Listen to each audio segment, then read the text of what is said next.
Hi అండి, ఈనాడు తెలిసే with me అంజలిలో నా స్పెషల్ గెస్ట్ ఎవరు అంటే బాలలత మేడం. లాస్ట్ ఇయర్ ఎంతో మంది తెలుగు వాళ్ళని సివిల్ సర్వెంట్స్గా అందించారు. మరి ఈ సంవత్సరం కూడా చాలామంది సివిల్ సర్వెంట్స్ని బాలలత మేడం తయారు చేసి మన దేశానికి అందించారు.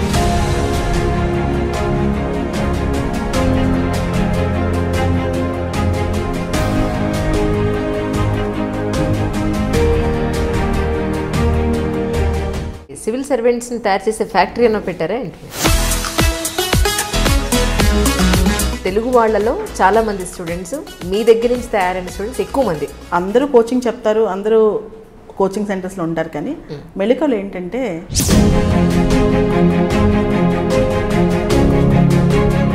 ఖచ్చితంగా అద్భుతాలు తీసుకొస్తారు స్టూడెంట్స్. మీరు చూసిన ట్రెండ్లో గత సంవత్సరం కానీ ఏ సంవత్సరం కానీ వచ్చే స్టూడెంట్స్ ఎలా ఉన్నారంటారు? మనం అనేక సందర్భాల్లో వింటుంటాం, యువత చేయట్లేదు, యువత దేశం గురించి ఆలోచించట్లేదు. అలాంటిది ఏం లేదు. శ్రీకర్ అని చెప్పి ఒక అబ్బాయి సివిల్స్ పాస్ అయ్యాడు. తను అమెరికాలో యాపిల్ కంపెనీలో నెలకి 5 లక్షల రూపాయల జీతం, దేశానికి ఏమైనా చేద్దాం, తల్లిదండ్రులకి ఏదైనా రుణం తీర్చుకుందాం అని చెప్పి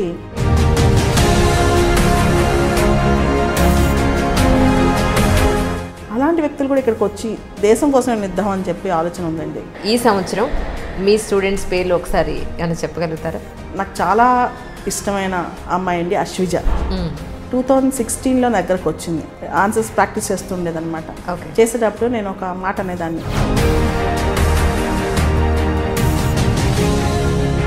ఇంత అసాధారణమైనది సాధించడం అనేది నాకు చాలా సంతోషంగా ఉందండి. అనూష, తను చార్టెడ్ అకౌంటెంట్. ఓకే, పెళ్ళయింది. చాలామంది ఏమనుకుంటారు, పెళ్ళైతే చదువు ఆపేద్దాం అనుకుంటారు. అంత కష్టపడి చదివి సివిల్ సర్వీసెస్లో ర్యాంక్ వచ్చింది. పేరెంట్స్ ఐఏఎస్ అయ్యి పిల్లోడు ఐఏఎస్ అవ్వడం అనేది గొప్ప విషయం కాదు. కానీ నాన్న కూలీ అయ్యి కొడుకు ఐఏఎస్ అవడం అనేది నిజంగా గొప్ప విషయం. మీ దగ్గరికి ఎంతో మంది స్టూడెంట్స్ వస్తూ ఉంటారు కదా, మ్యామ్ నేను సివిల్స్ చదువుతానండి, లేదంటే నేను ఇది అవ్వాలనుకుంటున్నానండి, అసలు మీరే నాకు జీవితం, మీరే నన్ను కడదర్చాను అన్నట్టుగా మాట్లాడుతూ ఉంటారు. సో అలాంటి స్టూడెంట్స్ మీ దగ్గరికి వచ్చినప్పుడు మీరు వాళ్ళని జడ్జ్ చేస్తారా? అంటే అసలు ఇతను చదవగలడా, లేదా అసలు ఇతను అచీవ్ చేయగలడా, లేకపోతే అసలు ఇతని యాటిట్యూడ్ ఏంటి, ఇలాంటివన్నీ చూస్తారా మీరు? చాలా మంది వచ్చి ఈ ఇయర్ రాస్తాము, ఈ ఇయర్ ప్రిపేర్ అవుతాం, నెక్స్ట్ ఇయర్ ఐఏఎస్ అయిపోతాం అని పేరెంట్స్ కూడా అడుగుతారు. నువ్వు ఒక బీటెక్ చదవాలంటే 4 ఏళ్ళు పడుతుంది, ఎంబీబీఎస్ చదవాలంటే 5 ఏళ్ళు పడుతుంది, ఒక సైంటిస్ట్ అవ్వాలంటే ఒక 10 ఏళ్ళు పడుతుంది. అయితే ఒక ఐఏఎస్ అవ్వాలంటే నువ్వు 1 ఇయర్లో 6 నెలల్లో మొత్తం టాలెంట్ వచ్చేస్తా. 10 పుస్తకాలు చదివితే ఐఏఎస్ పాస్ అవుతానంటే కూర్చొని చదివే వాళ్ళు చాలా మంది ఉన్నారు. కానీ ఎగ్జామ్ నీడ్ స్పాంటనిటీ. ఇంకో ఎక్స్ట్రీమ్ ఆస్పెక్ట్ ఇంకోటి ఉందండి. ప్రతి అమ్మకి నాన్నకి వాళ్ళ అమ్మాయి స్వాతిముత్యం. హైదరాబాదో ఢిల్లీయో పంపిస్తారు, బాగా చదువుతారు అనుకుంటారు. కానీ అబ్బాయి ఇక్కడ ఏం చేస్తున్నారు? రోడ్డు మీద నుంచి సిగరెట్లు తాగుతున్నారా?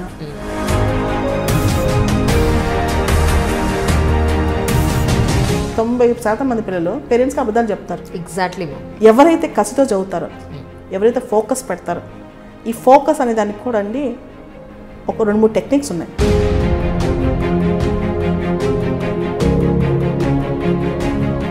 దాన్ని కొంచెం ట్యూన్ చేసుకుని చదివితే మాత్రం ప్రతి ఒక్కళ్ళు ఐఏఎస్లు, ఐపీఎస్లు, సైంటిస్టులు, డాక్టర్లు ప్రతి ఒక్కళ్ళు అవుతారండి. ప్రిలిమ్స్ ఒక 2-3 సార్లు రాసి లేదా ఫస్ట్ టైం రాసి ఫెయిల్ అయితే ఆ మెంటల్ కండిషన్ చాలా ఇదిగా ఉంటుంది, అసలు నేను అచీవ్ చేయగలనా అని. అలాంటి కండిషన్లో మీ దగ్గర ఒక స్టూడెంట్ ఉంటే మీరు ఎలా బూస్టప్ చేస్తారు అతన్ని? ఈ రిజల్ట్స్లో మనందరికీ పాస్ అయిన వాళ్ళు కనపడుతున్నారు. కానీ ఈ రిజల్ట్స్లో అత్యున్నతమైన వ్యక్తులు, మంచి వ్యక్తిత్వం గల వాళ్ళు ఇంటర్వ్యూ దాకా వెళ్ళి పాస్ కాలేకపోయారు. నిన్నే ఒక షేర్ చేసుకున్నాను నా స్టూడెంట్స్తో. ఎవరైతే ఇంటర్వ్యూ దాకా వెళ్ళి సక్సెస్ కాలేదో, ఇప్పుడు నువ్వు పాస్ అయ్యావనుకో దేశానికి చాలా మంచిది. నువ్వు ఫెయిల్ అయ్యావనుకో ఇంటర్వ్యూ దాకా వెళ్ళి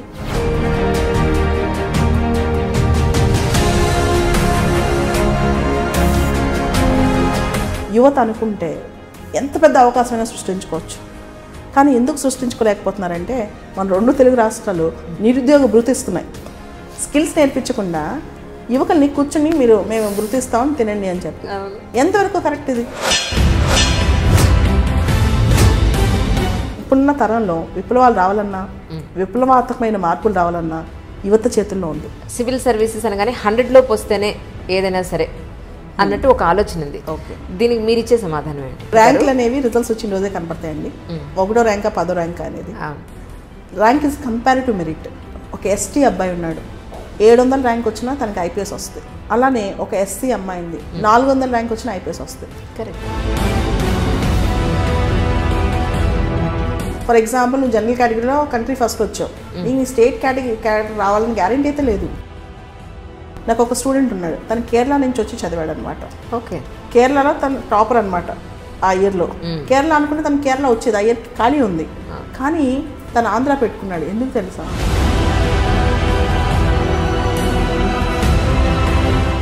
పిల్లలు మనం ఊరికే జడ్జ్ చేయలేం. సామాన్య ప్రజలకి ఈ సివిల్ సర్వీసెస్కి ప్రిపేర్ అయ్యే స్టూడెంట్స్కి అర్థమయ్యేలాగా అసలు మాక్ ఇంటర్వ్యూస్ ఎందుకు చేస్తారు, అదంటే అది ఒరిజినల్ ఇంటర్వ్యూనా లేకపోతే ఇంటర్వ్యూకి వెళ్ళడానికి ముందు జరిగే ఒక ప్రాసెసా, అది నిజంగా అంత సీరియస్ తీసుకోవాల్సిన అవసరం ఉందా, దాని గురించి ఒకసారి చెప్పండి. మన ఎగ్జామ్కి వెళ్ళే ముందు ప్రాక్టీస్ ఎగ్జామ్ అలా రాస్తాం, అలా మాక్ ఇంటర్వ్యూ. అయితే దీనిలో ఒక ప్రమాదం కూడా ఉంది. ఈ మాక్ ఇంటర్వ్యూ ప్యానెల్లో ఉదాహరణకి ఒక 70 సంవత్సరాల వ్యక్తి కూర్చున్నాడు.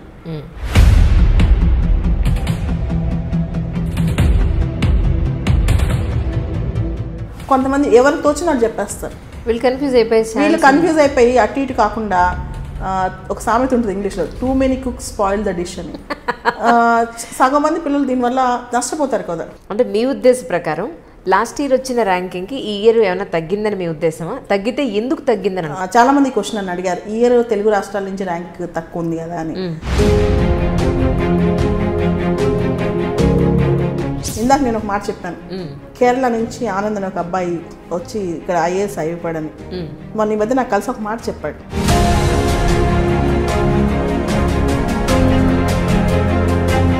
ఆంధ్రాలో ఒక ఐఏఎస్ ఆఫీసర్ డోర్ కూడా ఇంకోటి తీయాలి. ఐఏఎస్ ఆఫీస్ రాగానే మరుసటి రోజు ఈగో బోల్డ్ డెవలప్ అవుతుంది ఆంధ్రాలో. నేర్పించేస్తారు. ఉదాహరణకి నిన్న రిజల్ట్స్ వచ్చాయి. నిన్నటి నుంచి నాకు కనీసం 30-40 ఫోన్స్ వచ్చి ఉంటాయి. ఐఏఎస్ ఆఫీసర్స్ వాళ్ళ అమ్మాయికి ఐఏఎస్ ఆఫీసరే కావాలి. సివిల్స్ రిజల్ట్స్ రాగానే మన రాష్ట్రాలు ఎలా ఉందంటే ప్రతి కులం వాళ్ళు వాళ్ళని చూసి వాళ్ళు సన్మానం చేస్తారు. సెలెక్ట్ అయిన క్యాండిడేట్స్ కూడా వాళ్ళ కులం వాళ్ళు పిలిస్తే నెక్స్ట్ రోజు వెళ్ళిపోతారు. ఇది ఎంతవరకు రైట్? ఇది తప్పు. తల్లిదండ్రులు కూడా వాళ్ళ పిల్లలు సివిల్స్ పాస్ అయిన తర్వాత ఎలాంటి కోడలు వచ్చి మనం చూడదా ఇదంతా కాదు, స్టేటస్. నిజం. నాకు ఒక బెస్ట్ ఫ్రెండ్ ఉండేవాడు, వాళ్ళ మదర్కి అబ్బాయి అంటే చాలా ఇష్టం. మెయిన్స్ పరీక్షలప్పుడు నోట్లో అన్నం తినిపిస్తుండేది, నేను ఏడిపిస్తుండేదాన్ని, ఇలానే పెంచండి, మీరు ఇలానే పెంచండి, రేపు ఏం చేస్తాడు అని. లేదు మా అబ్బాయి పర్ఫెక్ట్. అదే తల్లి కొన్ని సంవత్సరాల తర్వాత ఫోన్ చేసి,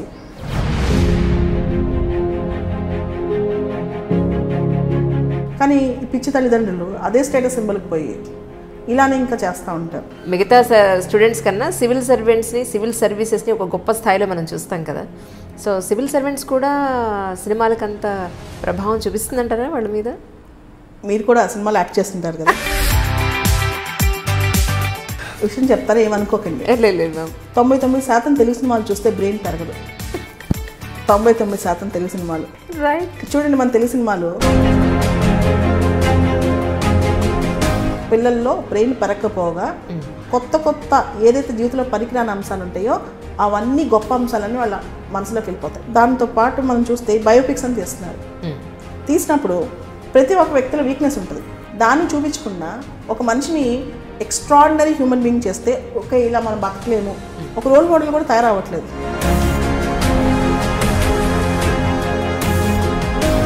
అంటే బయోపిక్స్ మీద కూడా నమ్మకం పోతుంది.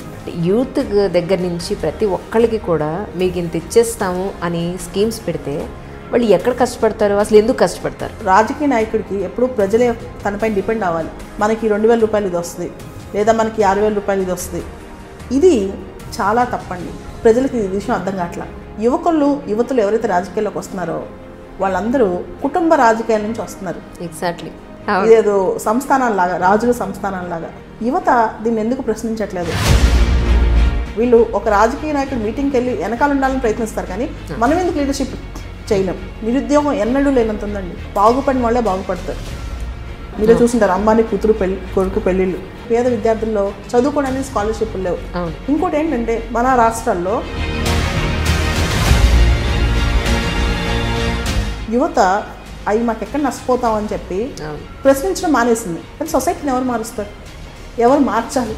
సో ఇవి చూసాక నాకు అనిపించింది ఏంటి అంటే చాలామంది సివిల్ సర్వెంట్స్ రాజకీయాల్లోకి వస్తున్నారు, యువతను రమ్మనంటున్నారు, మీరెందుకు రాకూడదు అని నా ఉద్దేశం. రాజకీయాల్లోకి రావడం అంటే అందరిలాగా ఏదో ఒక పార్టీలో జరిపోయి ఖచ్చితంగా రాజకీయాల్లోకి వస్తాను, కానీ ఇలాంటి రాజకీయాల్లో కాదు.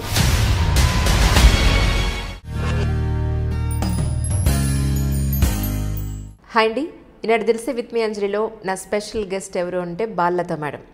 లాస్ట్ ఇయర్ ఎంతో మంది తెలుగు వాళ్ళని సివిల్ సర్వెంట్స్గా అందించారు. మరి ఈ సంవత్సరం కూడా చాలామంది సివిల్ సర్వెంట్స్ని బాలలత మేడం తయారు చేసి మన దేశానికి అందించారు. మరి ఈ సంవత్సరం ఎంతమంది స్టూడెంట్స్ వచ్చారు, వారు ఎవరు, ఏ విధంగా ఆవిడ దగ్గర రావడం జరిగింది, ఎలా వచ్చారు అనేది పూర్తి వివరాలని ఆవిడ మాటలను అడిగి తెలుసుకున్నానండి.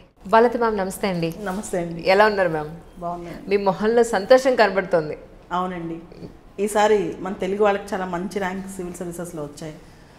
దాంతోపాటు విభిన్నత్వం గల వ్యక్తులకు చాలామందికి, కష్టపడి చదివిన వ్యక్తులకు చాలామందికి ర్యాంక్స్ రావడం అండి. దాంతో నాకు చాలా సంతోషంగా ఉంది. ఏంటి సివిల్ సర్వెంట్స్ని తయారు చేసే ఫ్యాక్టరీ అన్న పెట్టారా ఏంటి మీరు?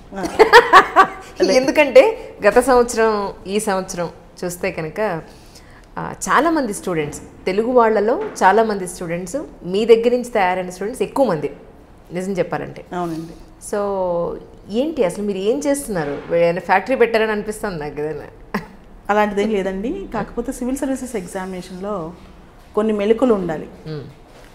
అందరూ కోచింగ్ చెప్తారు, అందరూ కోచింగ్ సెంటర్స్లో ఉంటారు, కానీ మెళకువలు ఏంటంటే ఏ రోజైతే వాళ్ళు మెయిన్స్ రాస్తారో, ఇంటర్వ్యూకి వెళ్తారో, అలాంటి సందర్భంలో లాస్ట్ మినిట్లో చాలా టెన్షన్ గురవుతారు. దాంతో మనం తోడుండి కొంత ధైర్యం చెప్పగలిగితే ఖచ్చితంగా అద్భుతాలు తీసుకొస్తారు స్టూడెంట్స్. దీనిలో ముఖ్యంగా 2-3 సంవత్సరాలు 4 సంవత్సరాలు సివిల్ సర్వీసెస్ మీద పెట్టుంటారు, ఎగ్జామ్స్ రాస్తుంటారు కదా. రాసినప్పుడు సెల్ఫ్ డౌట్ ఎక్కువ ఉంటుంది, మనం సాధించగలమా, మన వల్ల అవుతుందా అని. వెన్నంటూ ఉండి వాళ్ళని కొంచెం ముందుకు నడిపించే శక్తి కావాలి. అంతేగాని కేవలం సివిల్ సర్వీస్ ఎగ్జామ్ అంటే చదువు మాత్రమే కాదు. ఎందుకంటే చాలామంది చదువుకుంటే పుస్తకాలు చదివితే సివిల్స్ పాస్ అవుతారంటే, ఏ కోచింగ్ సెంటర్ నోట్స్ చదివినైనా సివిల్స్ పాస్ అవ్వచ్చు. కానీ సివిల్ సర్వీస్ ఎగ్జామ్లో స్పాంటనిటీ ఉండాలి, తర్వాత మైండ్ రిలాక్స్డ్గా ఉండాలి, కొత్త కొత్త థాట్స్ ఐడియాస్ రావాలి. ఇవన్నీ రావాలి అంటే వాళ్ళకు ఒక ధైర్యం మనసులో ఉండాలి, మనం చేయగలం, మనం సాధించగలం. ముఖ్యంగా ప్రిలిమ్స్లో ఫెయిల్ అయిపోయి మళ్ళీ ఫస్ట్ నుంచి రాయటం, ఇంటర్వ్యూకి వెళ్ళి మళ్ళీ ప్రిలిమ్స్, ఎందుకంటే ఇది ఒక వైకుంఠపాళి అనమాట. దీనిలో ఏ స్థాయిలో ఫెయిల్ అయినా సరే మళ్ళీ రాయాల్సి వస్తాయి. ఈ సందర్భంలో ఒక వ్యక్తి అనేది వాళ్ళకి తోడుగా ఉంటే కనుక ఖచ్చితంగా కొంతవరకు ఉపయోగం జరుగుద్దండి. దాంతో కొత్తగా, ఎందుకంటే ఢిల్లీ నుంచి హైదరాబాద్ దాకా కొన్ని వందల కోచింగ్ సెంటర్లు ఉన్నాయి, వందల మంది టీచర్స్ ఉన్నారు. ద ఓన్లీ థింగ్ ఏంటంటే వాళ్ళతో పాటు తోడుండే అవసరం చాలా ఇంపార్టెంట్ అండి. అంటే మీరు చూసిన ట్రెండ్లో గత సంవత్సరం కానీ ఏ సంవత్సరం కానీ వచ్చే స్టూడెంట్స్ ఎలా ఉన్నారంటారు మీ ఉద్దేశ ప్రకారం? స్టూడెంట్స్, యువత చాలా మార్పు వచ్చిందండి. మనం అనేక సందర్భాల్లో వింటుంటాం, యువత చేయట్లేదు, యువత దేశం గురించి ఆలోచించట్లేదు. అలాంటిది ఏం లేదు. ఉదాహరణకి ఈ సంవత్సరం శ్రీకర్ అని చెప్పి ఒక అబ్బాయి సివిల్స్ పాస్ అయ్యాడు. తను అమెరికాలో యాపిల్ కంపెనీలో నెలకి 5 లక్షల రూపాయల జీతం. నల్గొండ జిల్లా వాళ్ళ అమ్మ నాన్న, వాళ్ళ నాన్న స్కూల్ టీచర్. అలాంటి అబ్బాయి మొత్తం అంత జీతం వచ్చే ఉద్యోగం వదిలేసేసి దేశానికి ఏమైనా చేద్దాం, తల్లిదండ్రులకి ఏదైనా రుణం తీర్చుకుందాం అని చెప్పి 25 ఏళ్ల వయసులో మొత్తం అన్నీ వదిలేసి ఇండియాకి వచ్చి ఒకటే అటెంప్ట్లో సివిల్స్ పాస్ అయ్యాడు. అంటే ఎవరైనా సరే ఈ రోజుల్లో అమెరికాకి వెళ్దాం, డాలర్లు సంపాదిద్దాం, లగ్జూరియస్ లైఫ్ అనుభవిద్దాం. ఎందుకంటే సివిల్ సర్వీసెస్లో ఖచ్చితంగా లగ్జూరియస్ లైఫ్ అయితే ఉండదండి. దానిలో మన సంతోషం చాలా తక్కువ ఉంటుంది. వచ్చిన 1-2 రోజులు ర్యాంక్ వచ్చిన 1-2 రోజులు సంతోషమేనండి. ఆ తర్వాత పూర్తి స్థాయిలో వాళ్ళు ఎక్కువ దేశానికి సేవ చేయాల్సి వస్తుంది. వాళ్ళ ఫ్యామిలీ హ్యాపీగా ఉండొచ్చు. అలాంటి వ్యక్తులు కూడా ఇక్కడికి వచ్చి దేశం కోసం నేను ఇద్దామని చెప్పి ఆలోచన ఉందండి. అదేవిధంగా ఈ మధ్యకాలంలో సాఫ్ట్వేర్ ఎంప్లాయ్మెంట్ అనేది చాలా తగ్గిపోయింది, బూమ్ తగ్గిపోయింది, సాఫ్ట్వేర్ బూమ్. మనం చూస్తే 10 years బ్యాక్ ఎవరైనా సాఫ్ట్వేర్ ఎంప్లాయ్మెంట్ అనేవాళ్ళు, ఇప్పుడు అలా కాదు. ఎందుకంటే ఒక సాఫ్ట్వేర్ ఎంప్లాయీ ఒక 40 years 50 years వయసు వచ్చిన తర్వాత తన ఫ్యూచర్ ఏంటి, ఏం రిటర్న్ ఇచ్చాం దేశానికి, పేరెంట్స్ కోసం ఏం చేసాం అని ఆలోచిస్తే వెనకాల చూస్తే అంత అగమ్యంగా ఉంటుంది. అదే ఒక సివిల్ సర్వీసెస్లో ఉంటే ఏ రోజుకు ఆ రోజు ఒక తృప్తి, పడుకునేటప్పుడు ఒక తృప్తి ఉంటుంది, ఒక హ్యాపీనెస్ అనేది ఉంటుందండి. ఇది చాలా ఇంపార్టెంట్. నేను ఆలోచిస్తున్నాను మీరు చెప్తూ ఉంటే స్టూడెంట్స్, అంటే మీ మాటల్లో ఒకసారి వినాలి. ఈ సంవత్సరం మీ స్టూడెంట్స్ పేర్లు ఒకసారి ఏమైనా చెప్పగలుగుతారా? ఈ సంవత్సరం మొదటగా నాకు చాలా ఇష్టమైన అమ్మాయి అండి అశ్విజ. తను వాళ్ళ ఫాదర్ ఇంజనీర్. 2016లో దగ్గరకు వచ్చింది. వచ్చినప్పుడు ఆన్సర్స్ రాస్తుండేది. ఫస్ట్ రోలో కూర్చుని ఆన్సర్స్ ప్రాక్టీస్ చేస్తుండేది అనమాట.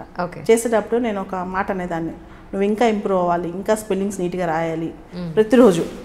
2 సంవత్సరాల్లో నేను అనుకున్న టైం పడుతుంది ఈ పాపకి అని. 2 ఇయర్స్లో చాలా మౌల్డ్ చేసుకుని పూర్తి స్థాయిలో కష్టపడి ర్యాంక్ సాధించింది. ఈ సంవత్సరం తనకి ఐఏఎస్ వస్తుంది. తను ముఖ్యంగా పొలిటికల్ సైన్స్ ఆప్షన్తో ర్యాంక్ సాధించింది అనమాట.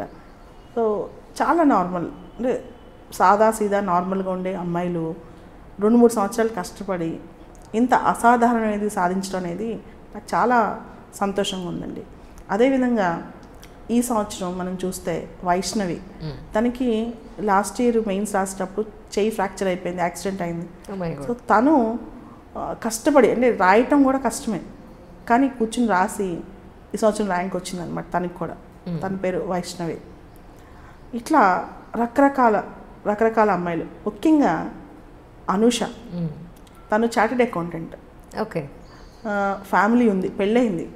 చాలామంది ఏమనుకుంటారు, పెళ్ళైతే చదువు ఆపేద్దాం అనుకుంటారు, అసలు చదువుకు అవకాశమే లేదంటారు కదా. అవకాశం లేదంటారు. కానీ అలాంటి అమ్మాయి వాళ్ళ హస్బెండ్ యొక్క ప్రోత్సాహంతో చిన్న బాబు పెట్టుకుని అంత కష్టపడి చదివి సివిల్ సర్వీసెస్లో ర్యాంక్ వచ్చింది. సో ఇది చాలా గొప్ప అంశం అండి. గృహిణులు చాలామంది ఆడపిల్లలు పెళ్ళయ్యాక చదవరు అనుకుంటారు, కానీ ఒక అమ్మాయి పెళ్ళైన తర్వాత కూడా చదివి ఇంత ర్యాంక్ తీసుకురావడం నాకు అన్నిటికన్నా ఎక్కువ సంతోషాన్ని ఇచ్చింది. అదేవిధంగా చాలా ఎగ్జాంపుల్స్, ఉదాహరణకి పొన్నా వెంకటేష్, వాళ్ళ ఫాదర్ వ్యవసాయం, తండ్రి వ్యవసాయం అండి. చాలా సామాన్యమైన కుటుంబం, రాయలసీమ. ఇట్లాంటి అబ్బాయి అంత సాధారణమైన కుటుంబంలోంచి వచ్చి 3 ఏళ్ళు పట్టింది, చదువుతూనే ఉన్నాడు. లాస్ట్ ఇయర్ ఇంటర్వ్యూకి వెళ్ళాడు, ఇంటర్వ్యూలో పోయింది లాస్ట్ ఇయర్. నిరుత్సాహపడకుండా మళ్ళా స్టార్ట్ చేసి చదివి ఈ సంవత్సరం పాస్ అయ్యాడండి. ఇట్లా ఒక్కొక్కరు ఒక్కొక్క కథ, ఆ కథలో ఎన్నో అద్భుతాలండి. దాంతో ఈ సంవత్సరం ధీరజ్, తను డాక్టర్ అండి. బేసికల్గా డాక్టర్ అయినా కానీ సివిల్ సర్వీసెస్లో వచ్చారు. ఫస్ట్ రైల్వేస్లో వచ్చింది, మళ్ళా స్టార్ట్ చేసి చదివి ఇయర్ ఖచ్చితంగా ఐపీఎస్ వస్తుంది తనకి. సో ఒక్కొక్కల మనిషి వెనకాల ఒక్కొక్క కథ. ఈ కథలో ఎన్నో నిజాలు, ఎన్నో కష్టాలు.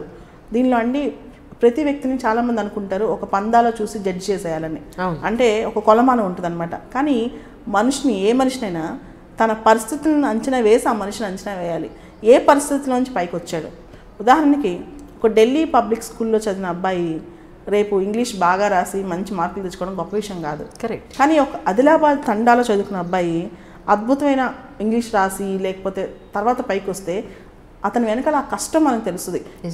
అహర్నిశలు ఎంత కష్టపడి చదివాడు, తన కోసం అతను ఏమేమి ప్రయత్నాలు చేశాడు. సో ఈ చాలా అద్భుతమైన అంశం అండి. అంటే person can be judged only by his circumstances. మన అందరికీ ఒక యాస్టిక్ వేయలేం. ఉదాహరణకి అబ్దుల్ కలాం గారు ఉన్నారు, ఆయన స్వతహాగా ఎదిగిన వ్యక్తి. అంటే ఒక పేపర్ బాయ్గా లైఫ్ స్టార్ట్ చేసి దేశానికి మన రాష్ట్రపతి అయ్యారు, అంత గొప్ప వ్యక్తి అయ్యారనమాట. సో అన్నీ ఉండి అందరూ సపోర్ట్ ఇచ్చి గొప్ప వ్యక్తి అవడం అనేది సాధారణంగా జరిగే అంశమే. కానీ ఈసారి ర్యాంకుల్లో ఒక విభిన్నత ఉంది. ఎన్నో రకాల ఒడిదుడుకులను ఎదుర్కొని ఆడపిల్లలుగా, గృహిణులుగా, తర్వాత వ్యవసాయ కుటుంబం నుంచి వచ్చిన వాళ్ళు, తర్వాత ఇలా రకరకాల అంశాలతో వీళ్ళు పైకి రావడం అనేది ఈసారి విభిన్నత. చాలామంది ఆంధ్రాకి ఫస్ట్ ర్యాంక్ వచ్చిందా అని ఆలోచిస్తారు, లేదా తెలుగు పిల్లలకు ఫస్ట్ ర్యాంక్ వచ్చిందా అని ఆలోచిస్తారు.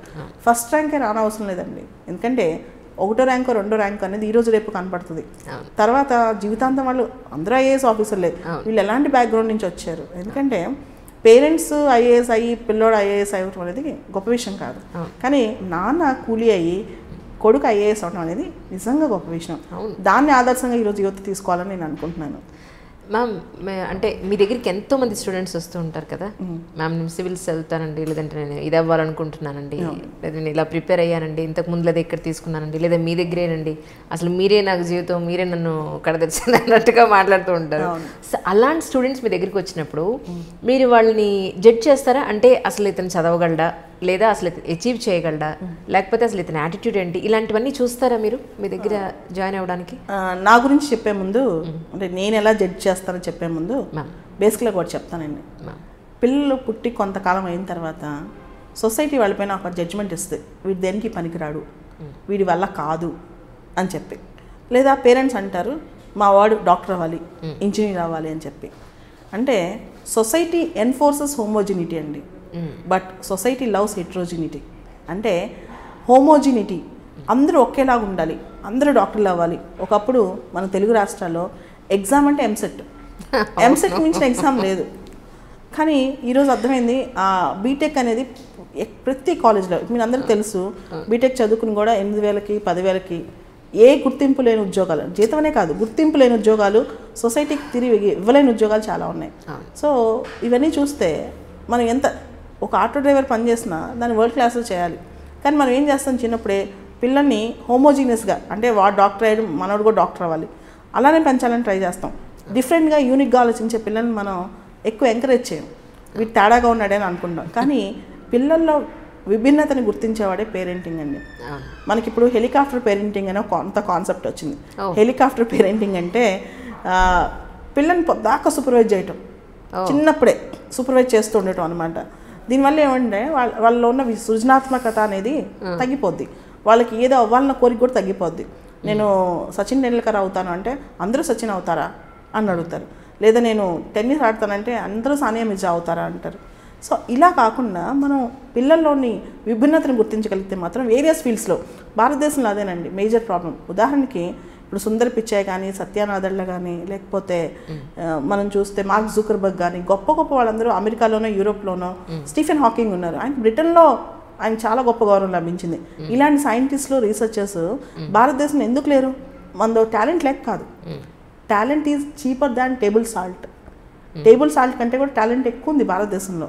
కాబట్టి ఈ భారతదేశంలో మేజర్ డ్రాబ్యాక్ ఏంటంటే మన పిల్లల్ని మనం అనుకున్నట్టు ఒక ఇంజనీరింగ్ చేసేస్తాం, రోబోట్స్గా తయారు చేస్తాం, ఒక సోషల్ ఇంజనీరింగ్ లాగా చేసి పిల్లలు ఇలానే ఉండాలి, ఒక హైపోథెటికల్ ఫూలిష్ సొసైటీలో మనం బతుకుతున్నామండి. క్రియేటివిటీ ఎంకరేజ్ చేయట్లేదు, క్వశ్చనింగ్ ఎంకరేజ్ చేయట్లేదు, రకరకాల అంశాల్లో. ఉదాహరణకి మీరు గమనిస్తే చిన్న బాబు ఉన్నాడు, వాళ్ళ ఇంట్లో ఏ రాజకీయ పార్టీయో బాబుడు కూడా అదే రాజకీయ పార్టీలో ఉంటాడు, వాళ్ళ ఇంట్లో ఏదైతే ఆలోచన ఉందో బాబుది కూడా అదే ఆలోచన ఉంటుంది అనమాట. సో ఇలాంటివన్నీ చాలా అంశాలు. ఉదాహరణకి మన ఈ మధ్య ఒక మదర్ వాళ్ళ పాపను తీసుకుని దగ్గరకు వచ్చింది. మా అమ్మాయి చిన్నప్పుడు వాళ్ళ టీచర్ మదర్ తెరిసా గురించి చెప్పిందంట స్కూల్లో, ఏది ఉంటే అది దానం చేసేస్తుంది, ఈ అమ్మాయిని ఎలా మార్చాలి చెప్పండి అని. అయ్యో, మీ అమ్మాయి మదర్ తెరిసా అయితే మార్చాల్సిన అవసరం ఏంటి? ఉదాహరణకి ఒక బిజినెస్ మ్యాన్ అవ్వాలంటే డబ్బులు ఉండాలి, సినిమా యాక్టర్ అవ్వాలంటే అందం ఉండాలి, మదర్ తెరిసా అవ్వాలంటే మంచి మనసు ఉండాలి, అలాంటి దాన్ని ఎంకరేజ్ చేయండి మీరు అని చెప్తే, లేదండి మా అమ్మాయి అలా దానం చేస్తూ పోతే పెద్దయ్యకి ఏమవుద్దో భయం వేస్తుంది అని చెప్పి. సో ఇలాంటి పేరెంటింగ్ చూడండి. అంటే మంచి మనసున్న పిల్లల్ని కార్లో వెళ్తూ ఏది ఉంటే అది ఇచ్చేస్తుంది, ఎవరైనా కనిపిస్తే ఓల్డ్ పీపుల్ అంటే టీచర్ అలా చెప్పారంట వాళ్ళకి అని చెప్పి. అంటే మనం పిల్లల్ని మనమే వాళ్ళ ప్రపంచాన్ని తగ్గించేస్తున్నాం, కుంచుకుపోయేటట్టు చేస్తున్నాం, వాళ్ళని నేరో డౌన్ చేస్తున్నాం అని చెప్పి నా ఉద్దేశం అండి. వాళ్ళని వాళ్ళలాగా ఉండేవండి. బేసికల్గా అదేనండి, చిన్న వయసులో పిల్లల్ని ట్యూన్ చేయడానికి ట్రై చేస్తాం, చివరికి రొటీన్ సెల్ఫిష్ ఇండివిజువల్స్గా తయారు చేస్తాం మన పిల్లల్ని. సో దీన్ని పక్కన పెడితే కనుక బెస్ట్ పేరెంటింగ్ అనేది చాలా అవసరం అండి. వాళ్ళని వెదగనివ్వాలి, మనం ఫెసిలిటేటర్గా ఉండాలండి, రాదర్ దాన్ గైడింగ్ దెమ్. అంటే జస్ట్ గైడ్ చేసి ఫెసిలిటేట్ చేయకుండా వాళ్ళని మన అభిప్రాయాలు, మన భావాలు వాళ్ళపైన రుద్దేస్తున్నాం. Children are nothing but reflections of parents అయిపోతున్నారండి. పేరెంట్ ఎలా ఉన్నారో మన సొసైటీలో మార్పు రావాలి. ముఖ్యంగా మన తెలుగు కుటుంబాల్లో చాలా నేరోగా ఆలోచిస్తారు, మనము మన కుటుంబం అని. సమాజం పట్ల తిరిగిచ్చే బాధ్యత అనేది ఈ రోజుల్లో మన కుటుంబాల్లో చాలా తక్కువ కనపడుతుంది. అదే మన పిల్లల్లో కూడా రిఫ్లెక్ట్ అవుతుంది. అదే మీరు వెస్ట్రన్ సొసైటీస్లో వాళ్ళు పుట్టడమే సెల్ఫిష్గా పుట్టడమే మెటీరియలిస్ట్గా పుట్టినా కొంత తిరిగిద్దామనే భావన ఉంటుందండి. కానీ మన సొసైటీలో నెక్స్ట్ జనరేషన్ కూడా మనం అది ఇవ్వలేకపోతున్నాం. సో అంటే ఈ అసెస్మెంట్లో, అంటే మీ అసెస్మెంట్కి వచ్చేసి ఒక స్టూడెంట్ మీ దగ్గరికి వచ్చి ఒక సివిల్ సర్వెంట్ అవుతానని అన్నప్పుడు మీరు చూసే దృష్టికోణాలు ఏంటి అందులో? ఒకటండి, కనీసం చాలామంది చెప్తారు వచ్చి ఈ ఇయర్ రాస్తాము, ఇయర్ ప్రిపేర్ అవుతాం, నెక్స్ట్ ఇయర్ ఐఏఎస్ అయిపోతామని పేరెంట్స్ కూడా అడుగుతారు. దీనిలో ఒక క్లారిటీ అండి, నువ్వు ఒక బీటెక్ చదవాలంటే 4 ఏళ్ళు పడుతుంది, ఎంబీబీఎస్ చదవాలంటే 5 ఏళ్ళు పడుతుంది, ఒక సైంటిస్ట్ అవ్వాలంటే ఒక 10 ఏళ్ళు పడుతుంది. ఉదాహరణకి అమర్త్య సేన్ మన ఎకానమీలో నోబెల్ ప్రైజ్ వచ్చింది ఆయన 50 సంవత్సరాలు కేంబ్రిడ్జ్లో ఉన్నాడు. గొప్ప జీవితాంతం రీసెర్చ్ చేస్తూనే ఉంటారు వీళ్ళు, ఎంతో కష్టపడతారు. అయితే ఒక ఐఏఎస్ అవ్వాలంటే నువ్వు 1 ఇయర్లో 6 నెలల్లో మొత్తం టాలెంట్ వచ్చేస్తా, మేజర్ డ్రాబ్యాక్ అండి. బీటెక్ చదివి వస్తారు, వచ్చిన తర్వాత ఒక పేజ్ రాయమంటే రాయలేరు, ఒక పారాగ్రాఫ్ సరిగ్గా రాయలేరు. బీటెక్ కాలేజ్లో ఏం చేస్తారు, సంవత్సరం అంతా చదవరు, 9-10 నెలలు ఎంజాయ్ చేస్తారు, ఎగ్జామ్స్ 4 రోజుల ముందు చదువుతారు. దాంతో వాళ్ళకి ఒక స్కిల్ డెవలప్మెంట్ కానీ రైటింగ్ ప్రాక్టీస్ కానీ ఏం రాదు. రాకపోయేసరికి వచ్చి సడన్గా ఒక కోచింగ్ సెంటర్లో జాయిన్ అయిపోయాం, 1 లక్ష రూపాయలు ఫీజు కట్టినాం, మాకు వచ్చే సంవత్సరాల కన్నా ఐఏఎస్ అయిపోవాలంటారు. అది ఎలా సాధ్యం అవుతుందండి? కనీసం 2-3 సంవత్సరాలు పడుతుంది. నువ్వు గ్రాడ్యుయేషన్లో మంచి రైటింగ్ ప్రాక్టీస్ చేయకుండా, హార్డ్ వర్క్ చేయకుండా వస్తే నీకు ఇట్ టేక్స్ టైం అండి. ఆ టైం ఇవ్వరనమాట. మగపిల్లలకు కూడా అంతే. పేరెంట్స్ ముందు అడుగుతుంటారు, ఎగ్జామ్ రాసావా, నువ్వు ఏప్రిల్లో జాయిన్ అయ్యావు కదా, జూన్లో ఎగ్జామ్ ఉంది, లేదా ఈ జూన్లో జాయిన్ అయ్యావు, నెక్స్ట్ జూన్లో ఐఏఎస్ అయిపోవాలంటే ఇట్ ఈస్ జస్ట్ ఇంపాసిబుల్ అండి. అంత ఈజీ కాదు, టేక్స్ టైం. 2 years పడుతుంది. కొంచెం అన్నీ నేర్చుకోవాలి, అనాలిసిస్ పవర్ రావాలి, మెచ్యూరిటీ లెవెల్స్ రావాలి. యూత్లో ఈ మధ్య ఇప్పుడున్న బీటెక్ కాలేజ్ అండి మీరు చూస్తే, బీటెక్ కానీ చిన్న గ్రాడ్యుయేషన్ కాలేజ్ అస్సలు చాలా పుట్టగొడుగులాగా వచ్చాయి. దీనిలో టీచర్స్ కూడా పిల్లల స్థాయిలో ఉండరు, అదే ఏజ్లో టీచర్స్ ఉంటారు. వీళ్ళకి ఎంటర్టైన్మెంట్, ఎంజాయ్మెంట్ ఈ కాన్సెప్ట్స్ తప్ప ఏదైనా చదువుకుందాం, నేర్చుకుందాం, కొత్త స్కిల్స్ నేర్చుకుందాం ఈ కాన్సెప్ట్ లేదు. ఇక్కడ ఇండియాలో మేజర్ డ్రాబ్యాక్ అండి. సంవత్సరానికి ఒక స్కిల్ పిల్లలకి నేర్పించిన 20 ఏళ్ళు వచ్చేసరికి కనీసం 15-16 స్కిల్స్ వస్తాయి. మెకానిక్ స్కిల్ కానీ, స్కూటర్ డ్రైవింగ్ స్కిల్ కానీ, ఇంగ్లీష్ లాంగ్వేజ్ స్కిల్ కానీ, అట్లాంటి స్కిల్స్ లేకుండా ఓన్లీ పుస్తకాలు చదివిస్తున్నారు. ఇలా చదివించడం వల్ల సడన్గా వచ్చేసి మేము ఐఏఎస్ అయిపోవాలంటే వాళ్ళలో ఒక దూరదృష్టి, ఒక విజన్ అనేది రాదు. సివిల్ సర్వీస్ ఎగ్జామ్లో ఒక విజన్ ఉంటుందండి. క్వశ్చన్ పేపర్ అనేది మనం ముందు ప్రిడిక్ట్ చేయలేం. టెక్స్ట్ బుక్ చదివితే 10 పుస్తకాలు చదివితే ఐఏఎస్ పాస్ అవుతారంటే కూర్చొని చదివే వాళ్ళు చాలా మంది ఉన్నారు. కానీ ఎగ్జామ్ నీడ్ స్పాంటనిటీ. స్పాంటనిటీ అంటే ఒక ఎనాలిసిస్ కానీ, ఒక విజన్ కానీ. తర్వాత బేసిక్ కాన్సెప్ట్స్ ఉంటాయి. కాన్సెప్ట్స్ అంటే ఇప్పుడు పాలిటీ అనే సబ్జెక్ట్ ఉంది, దానిలో ఫండమెంటల్ రైట్స్ ఎన్ని ఉన్నాయి, అసలు ఫండమెంటల్ రైట్స్ అనేవి అపరిమితమైనవా, లేకపోతే ఎకానమీ ఉంది, ఇన్ఫ్లేషన్ అంటే ఏంటి, అన్ఎంప్లాయ్మెంట్లో ఎన్ని రకాలు ఉంటాయి, సైన్స్ అండ్ టెక్నాలజీ ఉంది, పిఎస్ఎల్వికి జిఎస్ఎల్వికి తేడా ఏంటి, జాగ్రఫీ ఉంది, ఎల్నినో లానినా ఏంటి, ఏ దేశం ఎక్కడుంది, ఏ దేశంలో ఎలాంటి పరిస్థితులు ఉన్నాయి, ఎలాంటి వనరులు ఉన్నాయి, ఇవన్నీ తెలియకుండా వచ్చేసి 6 నెలల్లో వాళ్ళు ఐఏఎస్ అయిపోవాలంటే ఎలా అవుతారు? ఒక ఇన్స్టిట్యూట్లో జాయిన్ చేస్తే ఐఏఎస్ అయిపోతారు. ముఖ్యంగా ఇందాక హెలికాప్టర్ పేరెంటింగ్ గురించి చెప్పాను. ఇంకో ఎక్స్ట్రీమ్ ఆస్పెక్ట్ ఇంకోటి ఉందండి. ఆ పేరెంటింగ్ ఏంటంటే పిల్లల్ని వదిలేస్తారు. ప్రతి అమ్మకి నాన్నకి వాళ్ళ అబ్బాయి అమ్మాయి స్వాతిముత్యం. వాళ్ళకి తెలియదు వాళ్ళ పిల్లలు ఏం చేస్తున్నారో బయట. Excellent ma'am. వాళ్ళ అసలు పిల్లలు బయట ఏం చేస్తున్నారో తెలియదు. ఈ కాంపిటేటివ్ ఫీల్డ్లో కానీ, వేరే ఫీల్డ్లో కానీ గ్రాడ్యుయేషన్ అయిపోయిన తర్వాత చాలామంది పిల్లల్లో ఈ అలవాట్లు అనమాట. ముఖ్యంగా మొబైల్ ఫోన్స్ విపరీతంగా అడిక్ట్ అయిపోయి యూట్యూబ్స్, సినిమాలు, ఎంత బాగా చదువుకున్న వాళ్ళకైనా సినిమా చూడకుండా నిద్రపోరు. యూట్యూబ్లో ఏదో ఒక సినిమా కానీ, ఏదో ఒక జోక్ కానీ, దానివల్ల అటెన్షన్ డెఫిసిట్ వస్తుంది. ఒక విషయం మీద 8 సెకండ్ల కంటే యువత దృష్టి ఉండట్లేదంట చదువులో కూడా. మన క్లాస్లో కూర్చోబెట్టిన మరి 8 నిమిషాలు మ్యామ్, పాత రోజుల్లో 8 సెకండ్లు, 8 సెకండ్లే. పాత రోజుల్లోనండి పొద్దునుంచి సాయం దాకా బడిలో కూర్చునే వాళ్ళు పిల్లలు. ఈ రోజుల్లో మీకు కూర్చోబెట్టడం చాలా కష్టం. యువతని ఒక చోట 1 గంట కూర్చోపెట్టి చదువు చెప్పడం అనేది కష్టం. చాలామంది క్లాస్ కాదు, మాకంతా వచ్చేనే భావన.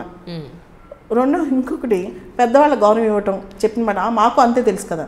యూట్యూబ్ వరల్డ్లో, ఇప్పుడున్న మొబైల్ వరల్డ్లో వీళ్ళకి మాకు అన్నీ తెలుసు అంటారు, మాకు అన్నీ నేర్చుకుంటాం అంటారు. విషయం ఏంటంటే ఒక 10, 15, 20 సంవత్సరాల క్రితం సివిల్స్ ప్రిపరేషన్లో మాకు యూట్యూబ్లు కానీ డిజిటల్ వరల్డ్ ఉండేది కాదు, ఇంటర్నెట్ ఉండేది కాదు. దాంతో ఏమేది, మేము చదువుకోవడం కష్టపడి చదువుకునే వాళ్ళం. ఎవరైనా వచ్చి ఒక సెంటెన్స్ చెప్తే మాకు బాగా వచ్చనే ఫీలింగ్ ఉండేది, వాళ్ళు గొప్పగా చెప్పారు వాళ్ళు మా టీచర్లని. ఇప్పుడు ఏంటంటే అంత ఇన్ఫర్మేషన్ అనేది వస్తుంది, ఎనాలిసిస్ పవర్ రాదు. అది చెప్పిన వాళ్ళకి అర్థం కాదు, ఆ టీచర్ ఇంతే చెప్తారు కదా అని చెప్పి పూర్తిగా నెట్ మీద డిపెండ్ అయిపోతారు. నెట్ ఉండాలి, ఇంటర్నెట్ లేకుండా చదువు ఉండదు. కాకపోతే గురువు అనే వాళ్ళ వ్యక్తి కూడా ఇంపార్టెంట్. సో దీంతో ఇంకో పేరెంట్స్ ఏం చేస్తారంటే, మా అబ్బాయి అమ్మాయి బయట ఉన్నారు, బాగా చదువుతారు, హైదరాబాదో ఢిల్లీయో పంపిస్తారు, బాగా చదువుతారు అనుకుంటారు. కానీ అబ్బాయి ఇక్కడ ఏం చేస్తున్నారు? రోడ్డు మీద నుంచి సిగరెట్లు తాగుతున్నారా, ఇంకొక అబ్బాయిలతో వాట్సాప్ చూస్తున్నారా, పొద్దునుంచి రాత్రి దాకా చాటింగ్ చేస్తున్నారా, లేకపోతే టైం వేస్ట్ చేస్తున్నారా, ఇవి అసలు పట్టించుకోరు. వాళ్ళు ఏది చెప్తే అది నమ్ముతారు, వాళ్ళు ఏది చెప్తే అది నమ్ముతారు. మన పిల్లలు మనకే అబద్ధాలు, 90% మంది పిల్లలు పేరెంట్స్కి అబద్ధాలు చెప్తారు. ఎగ్జాక్ట్లీ మ్యామ్, అబద్ధాలు చెప్తారు. ఆ అబద్ధాలు ఎంత భయంకరంగా ఉంటాయో, తర్వాత పేరెంట్స్కి అది తెలిస్తే ఎంత ఇబ్బంది పడతారో అది అసలు ఆలోచించరు. ఒక తండ్రి అండి పల్లెటూరులో రక్తం చిందిస్తూ చిరిగిపోయిన చొక్కా వేసుకుని పండించి పిల్లలకి ఫీజులు కట్టి చదివిస్తే ఆ తండ్రి గురించి ఆలోచించడం మర్చిపోయి ఇక్కడికి వచ్చి ఏదో ఒక అమ్మాయి గురించి ఆలోచిస్తారు. ఇలాంటివన్నీ ఇవన్నీ పేరెంటింగ్ చూసుకోవాలి. కొంతవరకు అన్నీ సూపర్వైజ్ చేయలేవు. ఒక వయసు దాటాక పిల్లలు చెప్పే రోజులు పోయాయి. కాకపోతే ఎంతో కొంత గైడెన్స్ అనేది చిన్నప్పటి నుంచి ఒక సోషల్ యాటిట్యూడ్, ఒక పద్ధతిలో పెంచడం, బాధ్యత అనేది ఉండటం. అంటే ఇష్టపడటం తప్పను, ప్రేమించడం తప్పను, కానీ పరిమితులు దాటితే ఏమవుతుందంటే వాళ్ళ కెరీర్ వాళ్ళు నష్టపోతారు. ఈ ఏజ్లో ఈ 4-5 years చాలా క్రూషియల్ అండి. ఇది పక్కన పోతే తర్వాత ఎట్లా సెటిల్ అవుతారు? ప్రతి అమ్మా నాన్న ఇది పడే బాధ అండి. ఇది చాలా భయంకరమైన బాధ అనమాట. అది చెప్పలేనంత ఇది. దీన్ని పిల్లలు అర్థం చేసుకోవాలి. ఆ తాత్కాలిక వ్యామోహాలు, టెంపరీ ఫ్రెండ్షిప్స్ ఇవి ఎక్కువైపోయాయి.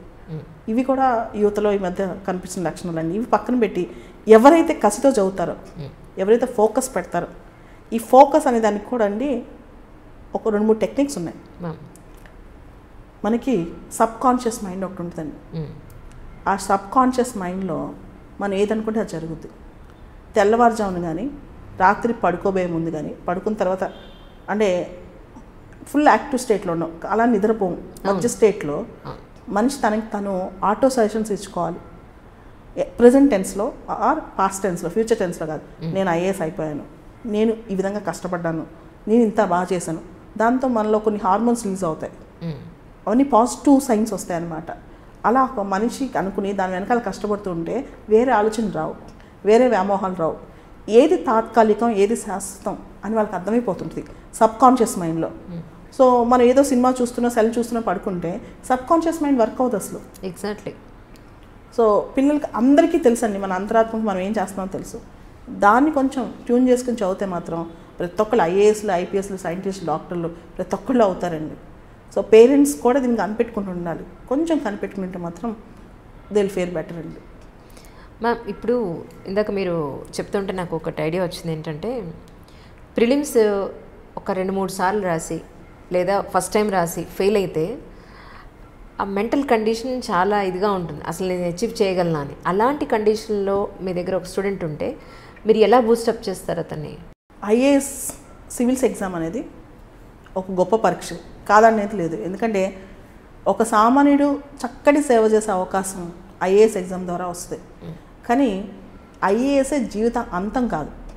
ఐఏఎస్ అనేది ఒక మార్గం, మనం అనుకున్న లక్ష్యం చేరడానికి ఒక మార్గం. లక్ష్యం అనేది ఒక సేవగా పెట్టుకుంటే, ఇప్పుడు నేను చదువుకుంటున్నప్పుడు నా స్టూడెంట్స్ చదువుతున్నప్పుడు ఒక మాట చెప్తానండి. నువ్వు ఎందుకు చదువుతున్నావు అనుకుంటే, నీ కోసం చదువుతున్నావు అనుకుంటే నిద్ర వస్తుంది, ఆకలి వస్తుంది, అలసట వస్తుంది. నా చదువు వల్ల కొన్ని జీవితాలు మార్చగలను, కొన్ని ఇళ్లలో దీపం పెట్టగలను, లేదా సొసైటీకి తిరిగి ఇవ్వగలను అని అనుకున్నప్పుడు ఖచ్చితంగా సక్సెస్ వస్తుందండి. మనకి ఈ రోజున రిజల్ట్స్ వచ్చాయి, సివిల్స్ రిజల్ట్స్. ఈ రిజల్ట్స్లో మనందరికీ పాస్ అయిన వాళ్ళు కనపడుతున్నారు. కానీ ఈ రిజల్ట్స్లో అత్యున్నతమైన వ్యక్తులు, మంచి వ్యక్తిత్వం గల వాళ్ళు ఇంటర్వ్యూ దాకా వెళ్ళి పాస్ కాలేకపోయారు. ఆ బాధలో ఉన్నప్పుడు నేను నిన్నే ఒకటి షేర్ చేసుకున్నాను నా స్టూడెంట్స్తో. ఎవరైతే ఇంటర్వ్యూ దాకా వెళ్ళి సక్సెస్ కాలేదో, ఇప్పుడు నువ్వు పాస్ అయ్యావనుకో దేశానికి చాలా మంచిది. నువ్వు ఫెయిల్ అయ్యావనుకో ఇంటర్వ్యూ దాకా వెళ్ళి దేశానికి ఇంకో విధంగా నువ్వు సేవ చేయగలవు. ఎందుకంటే ఈ రోజుల్లో అవకాశాలు మనల్ని వెతుక్కుంటూ రావు. అవకాశాలు అత్యద్భుతంగా సృష్టించుకునే తరంలో మనం ఉన్నాం మ్యామ్. మనం ఏదనుకున్నా సరే జరిగిపోయే శక్తి మనకుంది ఇక్కడ. ఇప్పుడున్న భారతదేశంలో, ఇప్పుడున్న తెలుగు రాష్ట్రాల్లో యువత అనుకుంటే ఎంత పెద్ద అవకాశమైనా సృష్టించుకోవచ్చు. కానీ ఎందుకు సృష్టించుకోలేకపోతున్నారంటే అవకాశాలు సృష్టించుకునే శక్తి వాళ్ళకి పోతుంది. కారణం ఏంటంటే వాళ్ళ అటెన్షన్ వేరే వైపు వెళ్ళిపోతుంది. సినిమాల వైపు, లేకపోతే మొబైల్ ఫోన్ల వైపు ఈ ఆలోచించుకునే టైం వాళ్ళు దొరకట్లేదు. ఎలాంటి అవకాశం సృష్టించుకుందాం అని చెప్పి. అంతేదా ఇంకొకటి కాంప్లసెన్సీ వచ్చేస్తుంది. చాలే అని. ఉదాహరణకి మన 2 తెలుగు రాష్ట్రాలు నిరుద్యోగ భృతిస్తున్నాయి. స్కిల్స్ నేర్పించకుండా యువకుల్ని కూర్చొని మేము భృతిస్తామని తినండి అని చెప్పి. ఎంతవరకు కరెక్ట్ ఇది? ఎంతవరకు కరెక్ట్ అండి? యువకులకి అదే నువ్వు 1000 రూపాయలు పెట్టి నెలకు ఒక స్కిల్ నేర్పించు, వాళ్ళని ప్రయోజనకత చేయి. అంటే డబ్బులు ఇవ్వడం తప్ప నేను, కానీ ప్రయోజకత్వం లేని డబ్బులు వృధా అండి. పిల్లల్ని స్కిల్ నేర్పించండి. ఇది చాలా ఓ పెద్ద ఇండస్ట్రియలిస్ట్. నాకు ఒక ఫ్రెండ్ ఉన్నాడండి, 4 సార్లు ఇంటర్వ్యూకి వెళ్ళి సివిల్స్ ఫెయిల్ అయిపోయాడు. 4 సార్లు ఇంటర్వ్యూకి వెళ్ళి తను దేశానికి ఏమైనా చేయాలని తప్పని తగ్గలేదు. ఇప్పుడు ఎన్విరాన్మెంటల్ ఫ్రెండ్లీ టెక్నాలజీతో ఒక పెద్ద ఫ్యాక్టరీ పెట్టి పెద్ద బిజినెస్ మ్యాన్ అయ్యాడు. ఓకే, ఎన్విరాన్మెంటల్ ఫ్రెండ్లీ టెక్నాలజీ ఇండియాలో చాలా తక్కువగా ఉంది ఇప్పుడు. అలాంటి దాంట్లో తను కృషి చేస్తున్నాడు. అంటే ఆ తప్పన అనేది తగ్గదు. మీరు సివిల్స్ ఫెయిల్ అయినంత మాత్రం తక్కువేం కాదు. అది చాలా గొప్ప లక్షణం. ఇంకా సివిల్స్లో ఉంటే ఒకసారి మనం కట్టడి చేసుకుంటాం. సివిల్స్ ఇంటర్వ్యూకి వెళ్ళి మెయిన్స్ రాకపోతే ఇంకా గొప్పగా అయ్యే అవకాశం చాలా ఉంది. మనం ఉన్న యుగాలే ఇవ్వండి. అండ్ ఇప్పుడున్న తరంలో విప్లవాలు రావాలన్నా, విప్లవాత్మకమైన మార్పులు రావాలన్నా యువత చేతుల్లో ఉంది. వాళ్ళు ఎంత అనుకున్నా చేయగలరు. ఆ యువత నిరుత్సాహపడిపోయి నిర్లిప్తతో ఉండి చైతన్యం లేకుండా ఉంటే కనుక దేశం ముందుకెళ్ళదు, రాష్ట్రాలు కూడా ముందుకెళ్ళాం. ఈ యువత అనేది అంటే ఐఏఎస్ ఐపీఎస్ అందరూ అవ్వాల్సిన అవసరం లేదు. ఉన్నవాళ్ళు కొత్త కొత్త అవకాశాలు సృష్టించుకొని ముందుకెళ్తే మాత్రం ఖచ్చితంగా గొప్పవాళ్ళు అవుతారండి. అండ్ ఇంకోటి, మనం ఉందంతా హిపోక్రటిక్ వరల్డ్లో చెప్పేది ఒకటి చేసేది ఒకటి కాకుండా ముఖస్థితి ముందు ఉంటుంది. అలా కాకుండా కొంచెం మార్పు కోసం, ఎందుకంటే ఐఏఎస్ అనేది ఒక వే మాత్రమే, అదే లక్ష్యం కాదు. అందరూ ఐఏఎస్లో అవ్వాల్సిన అవసరం కూడా లేదు. ఎంతోమంది ఆశతో, ఎందుకంటే ప్రతి పిల్లవాడు పుట్టంగానే ఒక అమ్మకి నాన్నకి మెయిన్ కావాల్సింది మా అబ్బాయికి ప్రయోజకుడు అవుతాడు అని, మా అమ్మాయి ప్రయోజకురాలు అవుతుంది అని చెప్పి దేశం కోసం అర్పించే శక్తి కూడా అమ్మ అనుకుంటుంది. ప్రతి ఒక్కరు గొప్పవాళ్ళేనండి, దానిలో డౌట్ లేదు. కాకపోతే గొప్పతనం అనేది మనం చేసే సేవలాగా అనిపించాలి.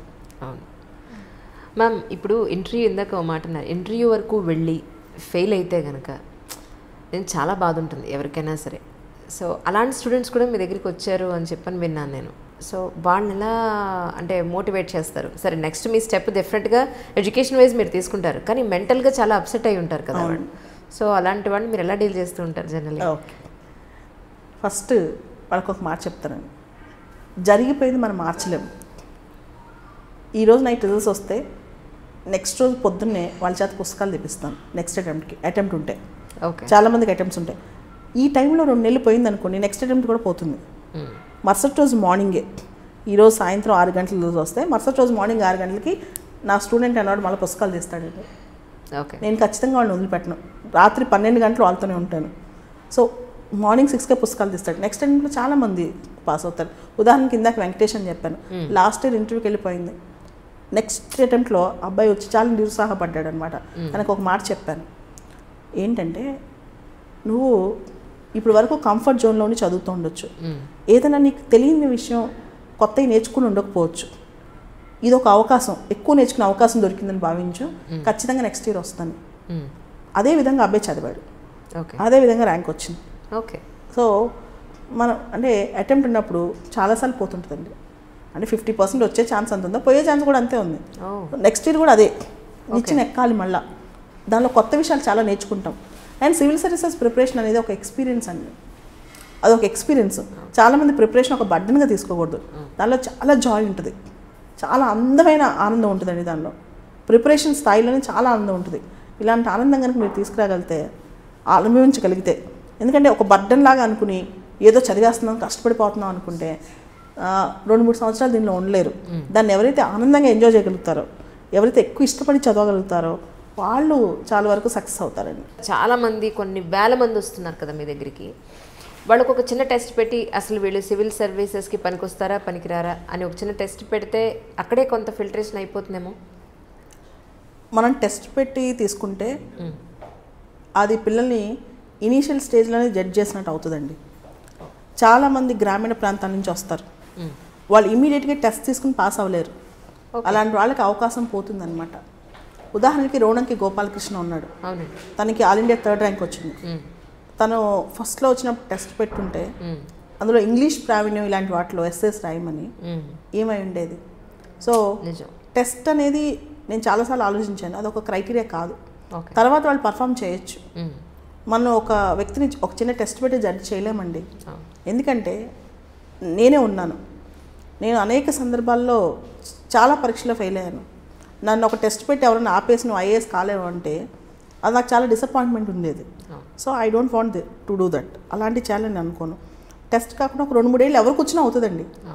ఒకవేళ ఐఏఎస్ కాకపోతే గ్రూప్ 1 అవుతుంది, గ్రూప్ 1 కాకపోతే గ్రూప్ 2 అవుతుంది, అదంతా కాకపోతే ఇంకొక గవర్నమెంట్ జాబ్ వస్తుంది, అది కాకపోతే జీవితంలో ఇంకో విధంగా సెటిల్ అవుతారు. ఐఏఎస్ అనేది ఓన్లీ ఐఏఎస్ ఎగ్జామ్ కోసమే కాదు, సివిల్స్ ప్రిపరేషన్ కోచింగ్ అనేది దానిలో వెరైటీ ఆఫ్ సబ్జెక్ట్స్ ఉంటాయండి. అవి తెలుసుకోవడం వల్ల లైఫ్లో ఏ పని చేసినా సరే ఒక తారాస్థాయికి చేరుకుంటారు. సో కాబట్టి ఒక టెస్ట్ పెట్టి జడ్జ్ చేసేసి అక్కడ ఆపేయడం కన్నా ఆ knowledge gaining is very very important. ఎలాంటి విద్యార్థికైనా నాలెడ్జ్ రావడం అనేది చాలా important. Civil services preparation enter అవుతున్నప్పుడు ఉన్న శక్తి, ప్రిపరేషన్ అయిపోయిన తర్వాత ఆ మనిషిలో ఉన్న మెచ్యూరిటీ లెవెల్స్ వాళ్ళకి తెలియకుండా వాళ్ళు చాలా మారిపోతారు. చాలా కొత్త కొత్త ఆలోచనలు వాళ్ళు వస్తాయి, కొత్త కొత్త ఐడియాస్ వస్తాయి, దేశం పట్ల ఒక స్పృహ వస్తుంది. అండ్ ఒకటి చెప్పగలను, సివిల్ సర్వీసెస్ కోచింగ్ తీసుకోవడం వల్ల ఐఏఎస్ అవుతారో లేదో తెలియదు కానీ ఒక మంచి పౌరుడైతే అవుతారండి. కరెక్ట్. మంచి స్పృహ ఉన్న పౌరుడైతే అవుతారు. దానిలో అయితే మీకు ఎటువంటి అనుమానం లేదు. మ్యామ్ అలాగే అంటే చాలామంది కామన్ మెన్ ఆలోచించేది ఏంటంటే సివిల్ సర్వీసెస్ అనగానే 100లోపు వస్తేనే ఏదైనా సరే అన్నట్టు ఒక ఆలోచన ఉంది. ఓకే, దీనికి మీరు ఇచ్చే సమాధానం ఏంటి? 100లోపు ర్యాంక్ గురించి అంటే 100లోపు ర్యాంక్ వస్తేనే వాల్యూ ఉంటుంది, లేకపోతే వాల్యూ ఉండదు అన్నట్టుగా మాట్లాడారు. ర్యాంకులు అనేవి రిజల్ట్స్ వచ్చిన రోజే కనపడతాయండి. 1వ ర్యాంకా 10వ ర్యాంకా అనేది ర్యాంక్ ఇస్ కంపారిటివ్ మెరిట్. ఆ పరీక్షలో ఆ సంవత్సరంలో కంపారిటివ్ మెరిట్ అనమాట. అది క్రైటీరియా బట్టి కూడా ఉంటుంది. ఫర్ ఎగ్జాంపుల్ ఒక ఎస్టీ అబ్బాయి ఉన్నాడు, 700 ర్యాంక్ వచ్చినా తనకి ఐపీఎస్ వస్తుంది. అలానే ఒక ఎస్సీ అమ్మాయింది, 400 ర్యాంక్ వచ్చినా ఐపీఎస్ వస్తుంది. Correct. General category, OBC category, SC category, ST కేటగిరీలో కేటగిరీస్ ఉంటాయి. దానిలో కేటగిరీస్కి బట్టి మన ర్యాంకింగ్ జడ్జ్ అవుతుంది. అంతేగాని 100లోకి వస్తే చూడటానికి బాగుంటుంది, కానీ ఖచ్చితంగా ఈ కేటగిరీ ఇదే సర్వీస్ వస్తుందని చెప్పలేమన్నమాట. ఓకే. సో దీన్ని ఇంకోటి రోస్టర్ సిస్టమ్ అని కూడా ఉంటుందండి. రోస్టర్ సిస్టమ్ అంటే ఇన్సైడర్ అవుట్ సైడర్ కేటగిరీ. దీనిలో ఈ సంవత్సరం ఇన్సైడర్స్ ఎన్ని ఉన్నాయి, ఈ సంవత్సరం అవుట్ సైడర్స్ ఎన్ని ఉన్నాయి అంటే నీకు ఐఏఎస్లో ఫస్ట్ ర్యాంక్ వచ్చినంత మాత్రాన ఫర్ ఎగ్జాంపుల్ నువ్వు జనరల్ కేటగిరీలో కంట్రీ ఫస్ట్ వచ్చావు, నీకు స్టేట్ కేటగిరీ రావాలని గ్యారంటీ అయితే లేదు. ఓకే, గ్యారంటీ అయితే లేదండి. దాని రకరకాల పర్మిటేషన్స్ అండ్ కాంబినేషన్స్ ఉంటాయి దానిలో. ఉదాహరణకి మొన్న మీద మీ ఇంటర్వ్యూ చూసాను, కృష్ణతేజ ఐఏఎస్, తను 66th ర్యాంక్ అంటే మంచి ర్యాంక్, తనకి కేరళ వచ్చింది. అదే అంతకుముందు 2 years బ్యాక్, అంతకుముందు సంవత్సరం ముషరఫ్, తను కూడా నా స్టూడెంటే, తను అప్పట్లో తనకి 80 ర్యాంక్ వచ్చింది అనమాట. తను తెలంగాణ క్యాడర్ వచ్చింది. ఓకే. సో ఆ క్యాడర్ సిస్టమ్ అనేది కొంచెం డిఫరెంట్గా ఉంటుంది. Okay okay. సో దాన్ని ఈ విధంగా మనం ఈ విధంగా చేయలేము. నీకు ఒకటో ర్యాంక్ వచ్చిందని గ్యారంటీగా ఆంధ్ర క్యాడర్ రావలేదు. నీ కేటగిరీలో బెటర్ ర్యాంక్ తెచ్చుకోవాలి. నువ్వు ఎస్టీ కేటగిరీ అనుకో, తెలంగాణ టాప్లో ఉంటే తెలంగాణ వచ్చే ఛాన్స్ ఉంటుంది, ఆంధ్రలో టాప్గా ఉంటే ఆంధ్ర వచ్చే ఛాన్స్ ఉంటుంది. జనరల్ కేటగిరీ అనుకోండి, ఇక్కడ వచ్చే దాంట్లో టాప్ ఉండాలి నువ్వు. ఓకే. సో ఆ బేసిస్ మీద నీకు సర్వీసెస్ ర్యాంకింగ్స్ ఉంటాయి, అంతేగాని కంప్లీట్గా ఒకటే ఉండదు. ఇప్పుడు కొత్తగా ఇంకొక పాలసీ వచ్చింది, జోనల్ పాలసీ అని. జోనల్ పాలసీ అంటే ఇండియాని జోన్స్గా చేస్తారు. నీకు నువ్వు ఫస్ట్ ఆంధ్ర ఆప్ట్ చేసుకున్నావు అనుకోండి, నెక్స్ట్ వెంటనే తెలంగాణ ఆప్ట్ చేసుకోవడానికి ఉండదు, రాదు అది. Next you have to go for Maharashtra, or you have to go for Gujarat or north east Delhi. So నీకు తెలంగాణ రాకపోతే ఆర్ ఆంధ్ర రాకపోతే నువ్వు పక్కనే ఆంధ్రాలో తమిళనాడు వెళ్ళవు. ఈసారి లాస్ట్ 2 years వరకు నీకు ఆంధ్ర రాకపోతే తెలంగాణ, లేకపోతే కర్ణాటక, లేకపోతే తమిళనాడు, ఇలా పిల్లలు దగ్గర స్టేట్స్ పెట్టుకుంటున్నారని చెప్పి ఏం చేశారంటే యూపీఎస్సీ జోనల్ పాలసీ తీసుకొచ్చింది. ఈ జోన్లో వస్తే ఒకటే వస్తుంది, ఒక ఆపర్చునిటీ. నీకు అది రాకపోతే నెక్స్ట్ వేరే జోన్కి వెళ్ళిపోతావు, కంప్లీట్గా వేరే జోన్కి వెళ్ళిపోతావు. నార్త్ ఇండియాకో, నార్త్ ఈస్ట్ ఇండియాకో, నార్త్ వెస్ట్ ఇండియాకో వెళ్ళిపోతావు అనమాట. ఈ పాలసీ యొక్క ఉద్దేశం ఏంటంటే భారతదేశం అనేది అందరిది. నేను ఆంధ్ర, నాది తెలంగాణ, నాది అస్సాం, నా ఊర్లోనే నేను అధికారం చెలాయించాలి, నా ఊర్లోనే నేను ఐఏఎస్ అయిపోవాలి, అలాంటివి ఉండవండి. ఇది రకరకాలుగా అంటే ఒక ఫెడరల్ కంట్రీలో మనం నువ్వు ఐఏఎస్ అస్సాంలో అయినా, అండమాన్లో అయినా, ఢిల్లీలో అయినా, ఆంధ్రలో అయినా నువ్వు సర్వ్ చేయడానికి వచ్చావు, ఆ స్ఫూర్తితో పనిచేయాలన్నమాట. సో ఇది కూడా చాలామంది తెలియదు. ఐఏఎస్ అవుతే మన ఊర్లో సినిమాలో చూపించినట్టు మన ఊర్లో మన ప్రజల మధ్య అవుతామని చెప్పి, అలా అయితే రకరకాల ప్రెషర్స్ ఉంటాయి, కుల ప్రభావం, మత ప్రభావం, మన యొక్క బంధుప్రీతి అన్నీ ఇక్కడ ఉంటాయి. సో అలాగే ఉంటుందండి రకరకాల. ఉదాహరణకి నాకు ఒక స్టూడెంట్ ఉన్నాడు, తను కేరళ నుంచి వచ్చి చదివాడు అనమాట. ఓకే. కేరళ నుంచి వచ్చి చదివాడు, ఆనంద్ అని చెప్పి. తను ఇప్పుడు ఆంధ్ర క్యాడర్ ఐఏఎస్, తనకు కావాలని కేరళలో టాపర్. ఓకే. కేరళలో తను టాపర్ అనమాట ఆ ఇయర్లో. కేరళ అనుకుంటే తను కేరళ వచ్చేది, ఆ ఇయర్ ఖాళీ ఉంది, కానీ తను ఆంధ్ర పెట్టుకున్నాడు. ఎందుకు తెలుసా? తనకి అక్కడ వాళ్ళ నాన్న కమ్యూనిస్ట్ భావజాలం ఉంది, తను ఎక్కడ ప్రభావితం అవుతాడని చెప్పి నేను కేరళలో నేను ఆంధ్రాలో పనిచేస్తానని చెప్పి తెలుగు నేర్చుకుని చక్కగా ఆంధ్రాలో, తన పేరు ఆనంద్, కేరళ అబ్బాయి, ఓకే, వచ్చి పనిచేస్తున్నాడు అనమాట. ఓకే. సో గొప్ప గొప్ప మీరు పిల్లలు మన ఊరికే జడ్జ్ చేయలేం. అర్థమైంది మ్యామ్. మీకు అంటే ఈ విషయంలో కూడా ఎంత డెప్త్ నాలెడ్జ్ ఉండాలని నాకు అర్థమైంది ఫస్ట్ టైం. అదే అంటే పిల్లల్ని అక్కడే మనం జస్టిఫై చేసేసి ఫిల్టర్ చేసేస్తే చాలామంది మీరు చెప్పినట్టుగా ఆ స్టేజ్లో that is not the right concept ఏమో ఐ థింక్ కదా మ్యామ్. తర్వాత మాక్ ఇంటర్వ్యూస్ అని చెప్పి ఇప్పుడు నేను యూట్యూబ్లో చాలా చూస్తున్నాను. మాక్ ఇంటర్వ్యూస్ అంటే మామూలు సామాన్య ప్రజలకి ఈ సివిల్ సర్వీసెస్కి ప్రిపేర్ అయ్యే స్టూడెంట్స్కి అర్థమయ్యేలాగా అసలు మాక్ ఇంటర్వ్యూస్ ఎందుకు చేస్తారు, అదంటే అది ఒరిజినల్ ఇంటర్వ్యూనా లేకపోతే ఇంటర్వ్యూకి వెళ్ళడానికి ముందు జరిగే ఒక ప్రాసెసా, అది నిజంగా అంత సీరియస్ తీసుకోవాల్సిన అవసరం ఉందా, దాని గురించి ఒకసారి చెప్పండి. ఈ మాక్ ఇంటర్వ్యూస్ అనేవి నేను స్టూడెంట్ ఉన్నప్పుడు నేను కూడా అటెండ్ అయ్యానండి. నేను కూడా వెళ్ళాను. ఓకే. ఏంటంటే ఒక ఇంటర్వ్యూకి మనం ఒరిజినల్ ఇంటర్వ్యూకి వెళ్ళేటప్పుడు యూపీఎస్సీకి అడుగు పెట్టేటప్పుడు చిన్నపిల్ల అంటే 22-23 ఏళ్ల వయసులో మనకి ఒక పెద్ద ప్యానెల్కి ఎక్స్పోజ్ అవటం కష్టం కాబట్టి డైరెక్ట్గా వెళ్ళి వాళ్ళు ఎలాంటి ప్రశ్నలు అడుగుతారో మనకు అర్థం కాదు కాబట్టి మన బయోడేటా, మన పరిస్థితులు, మన రాష్ట్రం, మన ఊరు దాన్ని బేస్ చేసుకుని ఇంటర్వ్యూస్ జరుగుతాయి అన్నమాట. దీనికి కొన్ని ఇన్స్టిట్యూట్స్ మోడల్ ఇంటర్వ్యూస్ పెడతాయి. అంటే సేమ్ సిమ్యులేటెడ్ ప్యానల్ మోడల్లో అదే విధంగా అదే మోడల్లో ఇంటర్వ్యూస్ జరుగుతాయి అన్నమాట. ఇలా చేయటం వలన కొన్ని సందర్భాల్లో లాభం జరుగుద్ది. ఎట్లా అలవాటు అయిపోద్ది అనమాట ఇంటర్వ్యూ అనేది. అదొక ప్రాక్టీస్. మన ఎగ్జామ్కి వెళ్ళే ముందు ప్రాక్టీస్ ఎగ్జామ్ అలా రాస్తాం, అలా మాక్ ఇంటర్వ్యూ. అయితే దీనిలో ఒక ప్రమాదం కూడా ఉంది.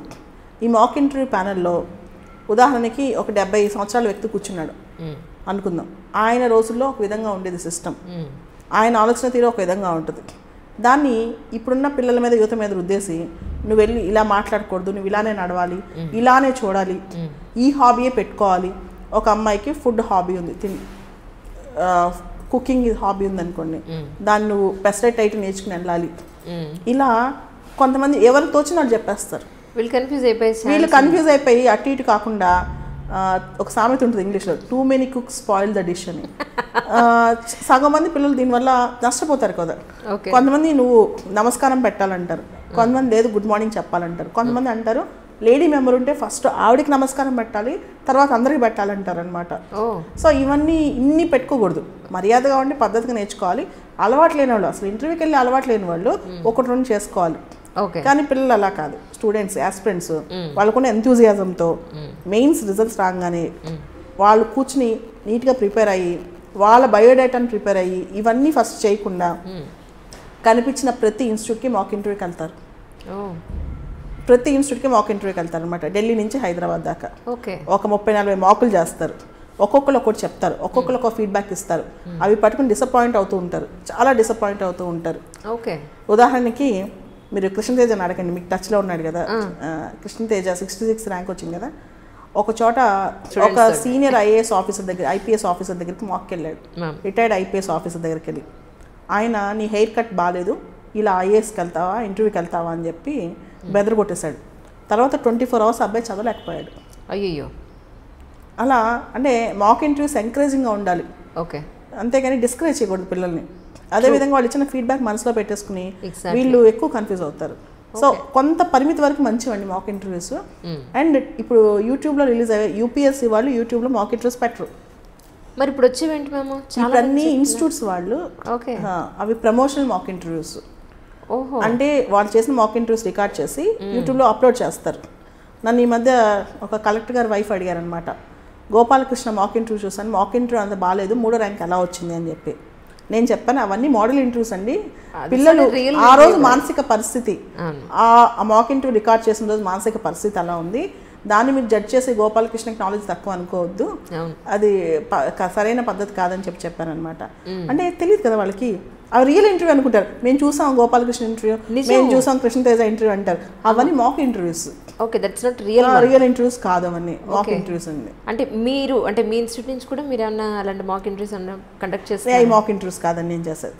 మాక్ ఇంటర్వ్యూస్ చేస్తే భయపడతారు. మాక్ ఇంటర్వ్యూస్ చేసి నేను సజెషన్స్ ఇవ్వాలనుకోను. నేను ఒక చిన్న పద్ధతి పాటిస్తాను. మెయిన్స్ రాసేవాళ్ళని ఇంటర్వ్యూకి వెళ్ళేవాళ్ళు అయినా అందరినీ ఒక చోట కూర్చోబెడతాను, అందరిని మాట్లాడుకోమంటాను. మాదంతా గురుకుల స్టైల్ అనమాట. It's CSB family. 2017లో పాస్ అయ్యాను కాబట్టి నాకు కొంచెం ఇప్పుడు ట్రెండ్ తెలుసు. దాంతో ఏం చేస్తానంటే వాళ్ళని ఎవాల్వ్ అయ్యేటట్టు. ఇంకొకటి చాలా మాక్ ఇంటర్వ్యూస్లో one size fit for all model ఉంటుంది. అంటే ఒకటే పద్ధతి నేర్పిస్తారు. అలా కాకుండా స్టూడెంట్ స్పెసిఫిక్ అప్రోచ్ అని ఒకటి ఉంటుందండి. స్టూడెంట్ స్పెసిఫిక్ అప్రోచ్ అంటే నీ బయోడేటాని బట్టి, మీ ఊరిని బట్టి, ఉదాహరణకి నేను మంగళగిరి నుంచి ఇంటర్వ్యూకి వెళ్ళాను. నా బర్త్ ప్లేస్ మంగళగిరి. అంటే మంగళగిరి నా సొంత ఊరు కాదు, అయితే మా అమ్మమ్మ వాళ్ళ ఊరు అనమాట. అక్కడ పానకాల స్వామి గుడి ఉంది. ఆ గుడిలో ఎంత పానకం పోసినా ఈగలు రావు అనమాట. అవునా? రావు. దాని గురించి క్వశ్చన్ నేను ప్రిపేర్ అవ్వాలి. ఉదాహరణకి ఇంకొక అబ్బాయి నర్సరావుపేట నుంచి వెళ్తున్నాడు అనుకుందాం. అక్కడ కోటప్పకొండ అని ఒక గుడి ఉంది. మనం అనుకుంటాం మన గురించి, మన ఊరు గురించి అక్కడ కూర్చునే వాళ్ళకి ఎలా తెలుస్తుంది ప్యానెల్లో అని. కానీ వాళ్ళు చాలా ప్రతిభావంతులు, చాలా ప్రతిభావంతులు అనమాట. వాళ్ళు ఆంధ్ర అంటే ఆవకాయ పచ్చడి రెసిపీ అడిగే వాళ్ళు కూడా ఉంటారు. అదేవిధంగా హైదరాబాద్ బిర్యానీ చాలా టేస్ట్గా ఉంటుంది కదా అని అడిగే వాళ్ళు ఉంటారు. నా హాబీ ఇంటరాక్టింగ్ విత్ పీపుల్ అండి. అలా ఒక్కొక్క స్పెసిఫిక్ థింగ్ ఉంటుంది. ఉదాహరణకి నన్ను అడిగారు, నీ హాబీ ఇంటరాక్టింగ్ విత్ పీపుల్ కదా, నువ్వు ఈ మధ్య కొత్తగా నేర్చుకుంది ఏంటి అని. నేను చెప్పాను, ఈ ఇంటర్వ్యూకి వచ్చే ముందు ఒక వారం ముందు విజయవాడలో అండి ఒక అబ్బాయి రైల్వే కూలి, తను సివిల్స్ ఇంటర్వ్యూ దాకా వెళ్ళి నాకు కలిశాడనమాట.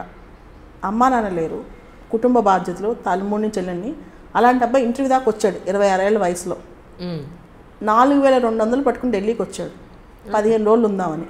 4200 పెట్టుకుని. అసలు ఇలాంటి అబ్బాయి వచ్చినప్పుడు నేను నడవలేకపోతే ఏంటి, నాకు ఏదైతే ఏంటి, నాలాంటి వాళ్ళు కూడా సాధించగలరు, నాలాంటి వాళ్ళు కూడా ఏదైనా చేయగలరు అని నమ్మకం కుదిరింది. సో మనం 10 మందితో మాట్లాడటం వల్ల కొత్త అవగాహన అనేది ప్రపంచం మీద వస్తుంది. ప్రతి మనిషి ఒక హ్యూమన్ లైబ్రరీ అండి. ప్రతి మనిషిలో నేర్చుకోవాల్సిన అంశాలు చాలా ఉంటాయి. మనం పక్క వాళ్ళతో సంభాషించడం వల్ల లైఫ్ ఎక్స్పీరియన్సెస్ తెలుస్తాయి. సో అది నేర్చుకున్నానని చెప్పాను. వాళ్ళు చాలా గొప్పగా దానికి రెస్పాండ్ అయ్యారనమాట. సో ఇవన్నీ అంటే నా గురించి నేను, అలానే మీ గురించి మీరు. ఉదాహరణకి ఇందాక చెప్పాను, ఒక అబ్బాయి యాపిల్ కంపెనీ ఉద్యోగం మానేసి వచ్చాడని. నీకు ఏం నచ్చింది భారతదేశంలో అంతగాని అడుగుతారు. సో అలాంటివి చెప్పిస్తాను, న్యాచురల్గా బయటకు వస్తాయి అనమాట అవి. సో అలా కాకుండా మనం ఆర్టిఫిషియల్గా ట్రైనింగ్ ఇస్తే అక్కడికి వెళ్ళి తొత్తురుపడి, అక్కడికి వెళ్ళి కంగారు పడిపోయి మాట్లాడలేక నువ్వు ఇలానే నడువు, ఇలానే చీర కట్టుకో. చాలామంది అమ్మాయిలు ఖచ్చితంగా చీర కట్టుకోవాలా, ఖచ్చితంగా సూట్ వేసుకోవాలని. ఎండాకాలం బాగా సౌత్ ఇండియాలో మనం సూట్లు వేసుకోం ఎక్కువ. కొత్తగా పిల్లలు అప్పటికప్పుడు సూట్ వేసుకెళ్ళి యూపీఎస్సీ లోపలికి వెళ్ళిపోయి అక్కడ వేసి ఉన్నా సరే అలవాటు లేకుండా అటు ఇటు సర్దిద్దుకుంటూ, చీర కట్టుకునే అమ్మాయికి అలవాటు లేకుండా చీర సర్దిద్దుకుంటూ చెప్పే కన్నా నువ్వు సహజంగా ఉండే డ్రెస్సు, శుభ్రమైన డ్రెస్సు, అందంగా ఉండే డ్రెస్ నీట్గా వేసుకుని వెళ్తే ఏం కాదు. దాంతో నేను ఇలానే ఉండాలి, ఇలానే మాట్లాడాలి, లేకపోతే వాళ్ళని చూసి భయపడిపోయి అంత అవసరం లేదండి. ఎందుకంటే అక్కడ ఇంటర్వ్యూ అంటాం కదా, దానిలో ఇంటర్వ్యూ లాగా అనిపిది అసలు. అది ఒక వ్యక్తిత్వం, మనకు మంచి వ్యక్తిత్వం ఉందని. అంటే నీకు వచ్చే 30 సంవత్సరాల పాటు ఒక ఐపీఎస్, ఐఏఎస్, ఐఆర్ఎస్ ఇచ్చి ఒక గొప్ప బాధ్యత నీ మీద పెడుతున్నప్పుడు ఒక 20-30 నిమిషాల పాటు నువ్వు ఎలా రియాక్ట్ అవుతావు, నువ్వు తొందరపాటు చర్యలు తీసుకుంటావా, ఆలోచించకుండా నిర్ణయాలు తీసుకుంటావా, లేకపోతే ఎక్స్ట్రీమ్గా ఆలోచిస్తావా, అంటే దేశాన్ని మార్చేస్తావు. ఎలా మారుస్తావంటే రేపు పొద్దున కల్లా మార్చేస్తాను చూడండి నేను ఐఏఎస్ అయితే అంటే ఎలా అవుతావు? వర్కౌట్ అవ్వదు కదా. ఇలాంటి టెస్ట్ చేస్తారు అక్కడ. అంటే వీళ్ళకి బ్యాలెన్స్ ఉందా, ఇన్బ్యాలెన్స్గా థింక్ చేస్తారు. లేదా కొంతమంది అంటారు దేశంలో పేదరికం ఎలా పోగొడతావు అంటే, ఈ దేశాన్ని నేను ఎప్పటికీ మార్చలేనండి, భారతదేశాన్ని పేదరికం పోగొట్టడం సాధ్యమేనా అని. అంత నిరాశావాది కూడా ఐఏఎస్లో ఉండకూడదు. లేదా అరగెంట్ అనమాట, నేను చెప్పిందే రైటు, పక్కవాడి ఆలోచన వెళ్ళకపోతే నువ్వు ఐఏఎస్ కాలేవు. గొప్ప వ్యక్తి లక్షణం ఏంటంటేనండి, తన ఆలోచనతో పాటు పక్క ఆలోచన కూడా తీసుకుంటే ఏది బ్యాలెన్స్గా ఉంటుంది. ఎందుకంటే నువ్వు ఒక రేపు కలెక్టర్ అయిన తర్వాత, ఐపీఎస్ అయిన తర్వాత ఒక నిర్ణయం తీసుకునే ముందు నీ గురించి నువ్వు ఆలోచించి నీకు అనిపించింది రైట్ అనుకుంటే తప్పు. 10 మంది నిర్ణయం తీసుకోవాలి, దానిలో నువ్వు టీమ్ లీడర్, నువ్వు ఒక టీంని ముందుకు నడిపించాలి. అలాంటి స్థాయిలో కనీసం ఒక 20 నిమిషాలు నేను జడ్జి చేయకపోతే ఒక జిల్లా నీ చేతిలో ఎలా పెడతారు? జస్ట్ నువ్వు టెస్ట్ రాస్తే చాలా, ఒక టెస్ట్ రాస్తే ఐఏఎస్ అయిపోతారా? చాలామంది అడుగుతారు, మ్యామ్ ప్రిలిమ్స్, మెయిన్స్, ఇంటర్వ్యూ 3 స్థాయిలు ఎందుకు, ఒకటే ఎగ్జామ్ పెట్టండి, దానిలోనే 1000 సీట్లు ఇచ్చేయండి. ఒక ప్రిలిమ్స్ ఎగ్జామ్ పెట్టి 100 బిట్లు పెట్టండి. అంటే అసలు ఎగ్జామ్ అనేది మన ఓపిక టెస్ట్ చేస్తుంది. సివిల్ సర్వీసెస్ ఎగ్జామ్ రాసిన తర్వాత, సివిల్ సర్వీసెస్ కోచింగ్ ఇచ్చిన తర్వాత నేను చాలా మారానండి. మనకి విపరీతమైన పేషెన్స్ నేర్పిస్తుంది ఎగ్జామ్. ఎంత పేషెన్స్ అంటే మనం ఏదనుకున్నా స్థిరత్వం ఉంటాం. ఎన్ని కష్టాలు వచ్చినా మనం చాలా ప్రాపర్గా రియాక్ట్ అవుతాం అనమాట. మన ఇంట్లోనే పెద్ద డిజాస్టర్ జరిగినా రేపు పొద్దున ఏమీ జరగనట్టు మళ్ళీ బ్యాలెన్స్గా డెసిషన్స్ తీసుకోగలం. ఈ ప్రిపరేషన్ మనకు అంతా ఓపిక నేర్పిస్తుంది. ఉదాహరణకి మెయిన్స్ ఎగ్జామ్స్ ఉంటాయండి, 9 పేపర్లు మార్చి రాయాలి, పొద్దున సాయంత్రం. అది రాసి అయిపోయేటప్పటికి నీరసం వస్తుంది. అయినా కానీ మనకు ఒకటి అలవాటు అవుద్ది. ఈరోజు పడిన కష్టం రేపు పొద్దున మళ్ళీ రెడీ అయ్యి కష్టపడే శక్తి మనలో వస్తుంది. చాలామంది యువత ఏం చేస్తారు, ఒక ఎగ్జామ్ అయిపోయి రిలాక్స్ అవుతూ ఉంటారు. కానీ సివిల్స్ ఎగ్జామ్ రిలాక్సేషన్ మనకు నేర్పించదు. It teachers is a lot. Exam itself is a big experience అండి. నా గురించి అడిగితే ఇక్కడ నేను ఒక చెప్పగలను, నన్ను అడిగితే కనుక సివిల్స్ ఎగ్జామ్ అనేది ప్రతి ఒక్కరు ఒకసారి లైఫ్లో రాయాలి. చాలా నేర్పిస్తుంది. It teaches us good life lessons అని నేను నమ్ముతాను. నాకు నేర్పించింది చాలా. నాకు మెచ్యూరిటీ లెవెల్స్ కూడా సివిల్స్ ఎగ్జామ్లోనే పెరిగాయి. ఓకే, దాన్ని టీచ్ చేయట్లో ఇంకా పెరిగాయి. ఈ పిల్లలతో ఉండటంతో ఇంకా ఎక్కువ పెరిగాయి. ఎందుకంటే it's life teachers is lot అండి నిజం ఎగ్జామ్. మ్యామ్ అలాగే ఇప్పుడున్న రాజకీయ ఎన్నికల పరిస్థితులు, కాలమాన పరిస్థితులు మనం ఒకసారి చర్చించుకుంటే, ఎందుకంటే మీరు కూడా బాధ్యతాయుతమైన పౌరురాలు కాబట్టి అడుగుతున్నాను. సో గవర్నమెంట్ ఇన్ని స్కీమ్స్ పెట్టేసి వాళ్ళని అలా సోమరిపోతుల్లాగా చేసేస్తే వాళ్ళకి ఏం కష్టపడతారు? ఇప్పుడు మీరు పెళ్ళికి మేము ఎంత ఇచ్చేస్తాం, మీరు రిటైర్ అయిపోతే మేము రిటైర్మెంట్ అసలు వదిలేసేయండి. రిటైర్మెంట్ పాపం ఒక స్టేజ్ తర్వాత 60-70 ఏళ్ళ తర్వాత మనిషి ఏ పని చేయలేడు. వాళ్ళు డబ్బు ఇచ్చండి, ఒక అర్థం ఉంది, దానిలో ఒక మీనింగ్ ఉంది. They need it also so many people. But youth దగ్గర నుంచి ప్రతి ఒక్కరికి కూడా మీకు ఇంత ఇచ్చేస్తాము అని స్కీమ్స్ పెడితే వాళ్ళు ఎక్కడ కష్టపడతారు, అసలు ఎందుకు కష్టపడతారు? మీ ఉద్దేశం ఏంటి? ఎందుకంటే మీరు కూడా ఒక సివిల్ సర్వెంట్, బాధ్యత మీకు కూడా ఉంది కాబట్టి అడుగుతున్నాను. ఒక రాజకీయ నాయకుడు వచ్చే ఎన్నికల గురించి ఆలోచిస్తాడు, రాబోయే ఎన్నికల గురించి. ఒక దార్శనికుడు వచ్చే తరాన్ని గురించి ఆలోచిస్తాడు. ఎగ్జాక్ట్లీ.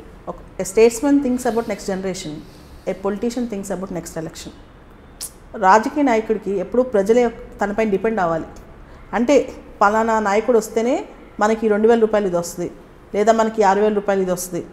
ఇది చాలా తప్పండి. ప్రజలకి ఈ విషయం అర్థం కావట్లా. ఈ రాజకీయ నాయకులు కానీ రాజకీయాల్లో కానీ డబ్బులు ఎక్కడి నుంచి వస్తాయి ఇవ్వడానికి? రాజకీయ నాయకులు వాళ్ళ పాకెట్లో తీసుకెళ్తే డబ్బులు ఇవ్వరు కదా. ప్రజల యొక్క ట్యాక్స్ని, ప్రజల యొక్క ఆదాయాన్ని వాళ్ళపైన ట్యాక్సులు పెంచి వాళ్ళ డబ్బుల్ని వాళ్ళు తిరిగి ఇస్తారు. కానీ నా ప్రభుత్వం నేను ఇస్తున్నానంటే ప్రభుత్వం ఎవరిది? ప్రజలే ప్రభుత్వం. మనం గమనిస్తే చాలా వెస్ట్రన్ దేశాల్లో, ఇండియాలో ముఖ్యంగా తెలుగు రాష్ట్రాల్లో ఉన్నంత చరిష్మా రాజకీయ నాయకులకు ఉండదు. ఇక్కడ మనం వాళ్ళకి లార్జర్ దాన్ లైఫ్ ఇమేజ్ ఇస్తాం. అంత అవసరం లేదు. ఒక సేవ అండి ఇది.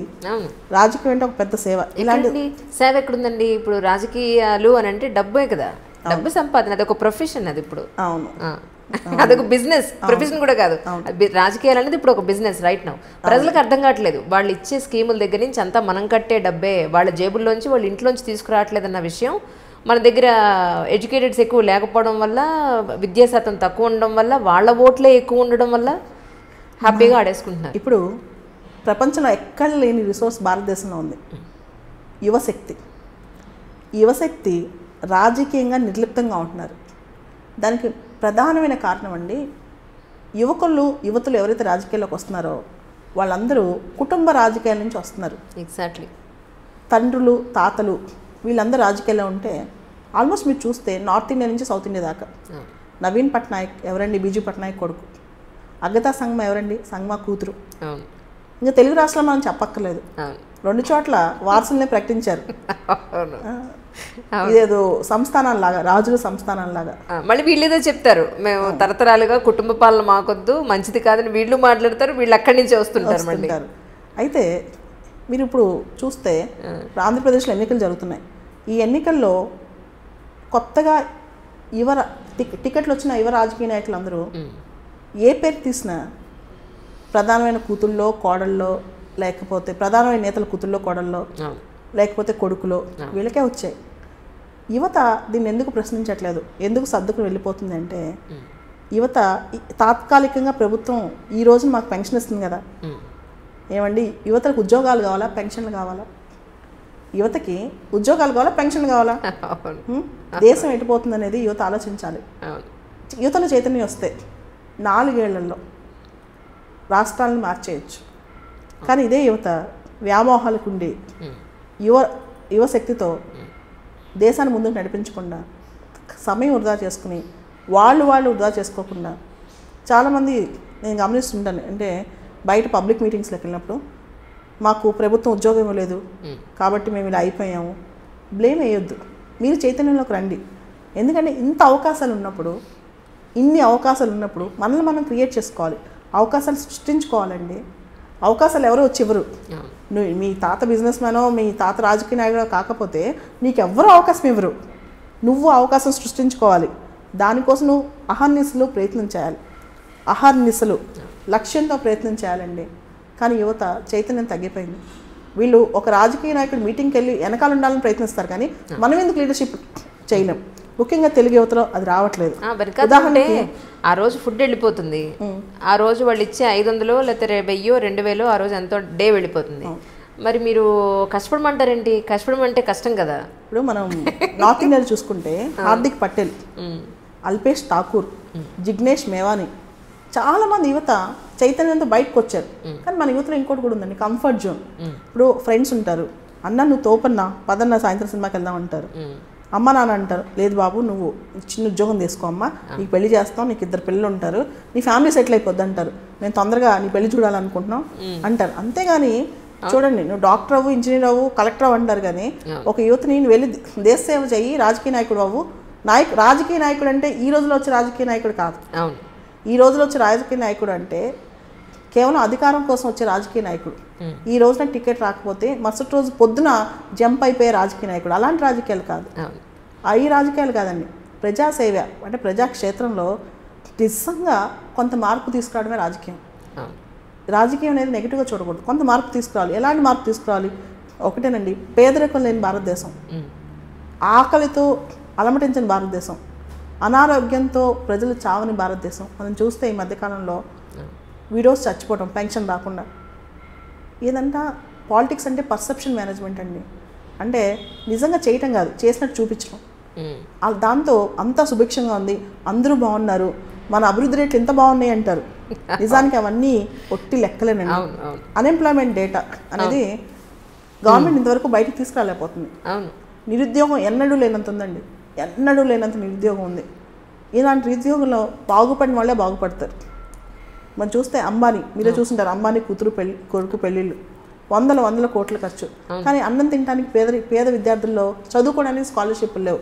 ఇంకోటి ఏంటంటే మన రాష్ట్రాల్లో కేవలం ఓట్ల కోసం ఫీజు రీఎంబర్స్మెంట్లు, అన్ఎంప్లాయ్మెంట్ పెన్షన్ ఇవ్వడం వల్ల యువత అవి మాకు ఎక్కడ నష్టపోతామని చెప్పి ప్రశ్నించడం మానేసింది. అంటే ఉచితంగా వచ్చేస్తుంది, ఖర్చు పెట్టలేదు, ఏముంది బీటెక్లు అయిపోతాం, ఏదో చిన్న ఉద్యోగం 10,000 చేసుకుందాం, మన ఫ్యామిలీ సెటిల్ అవుతాయి. కానీ సొసైటీని ఎవరు మారుస్తారు? ఎవరు మార్చాలి? ఎవరు ముందుకు రావాలి?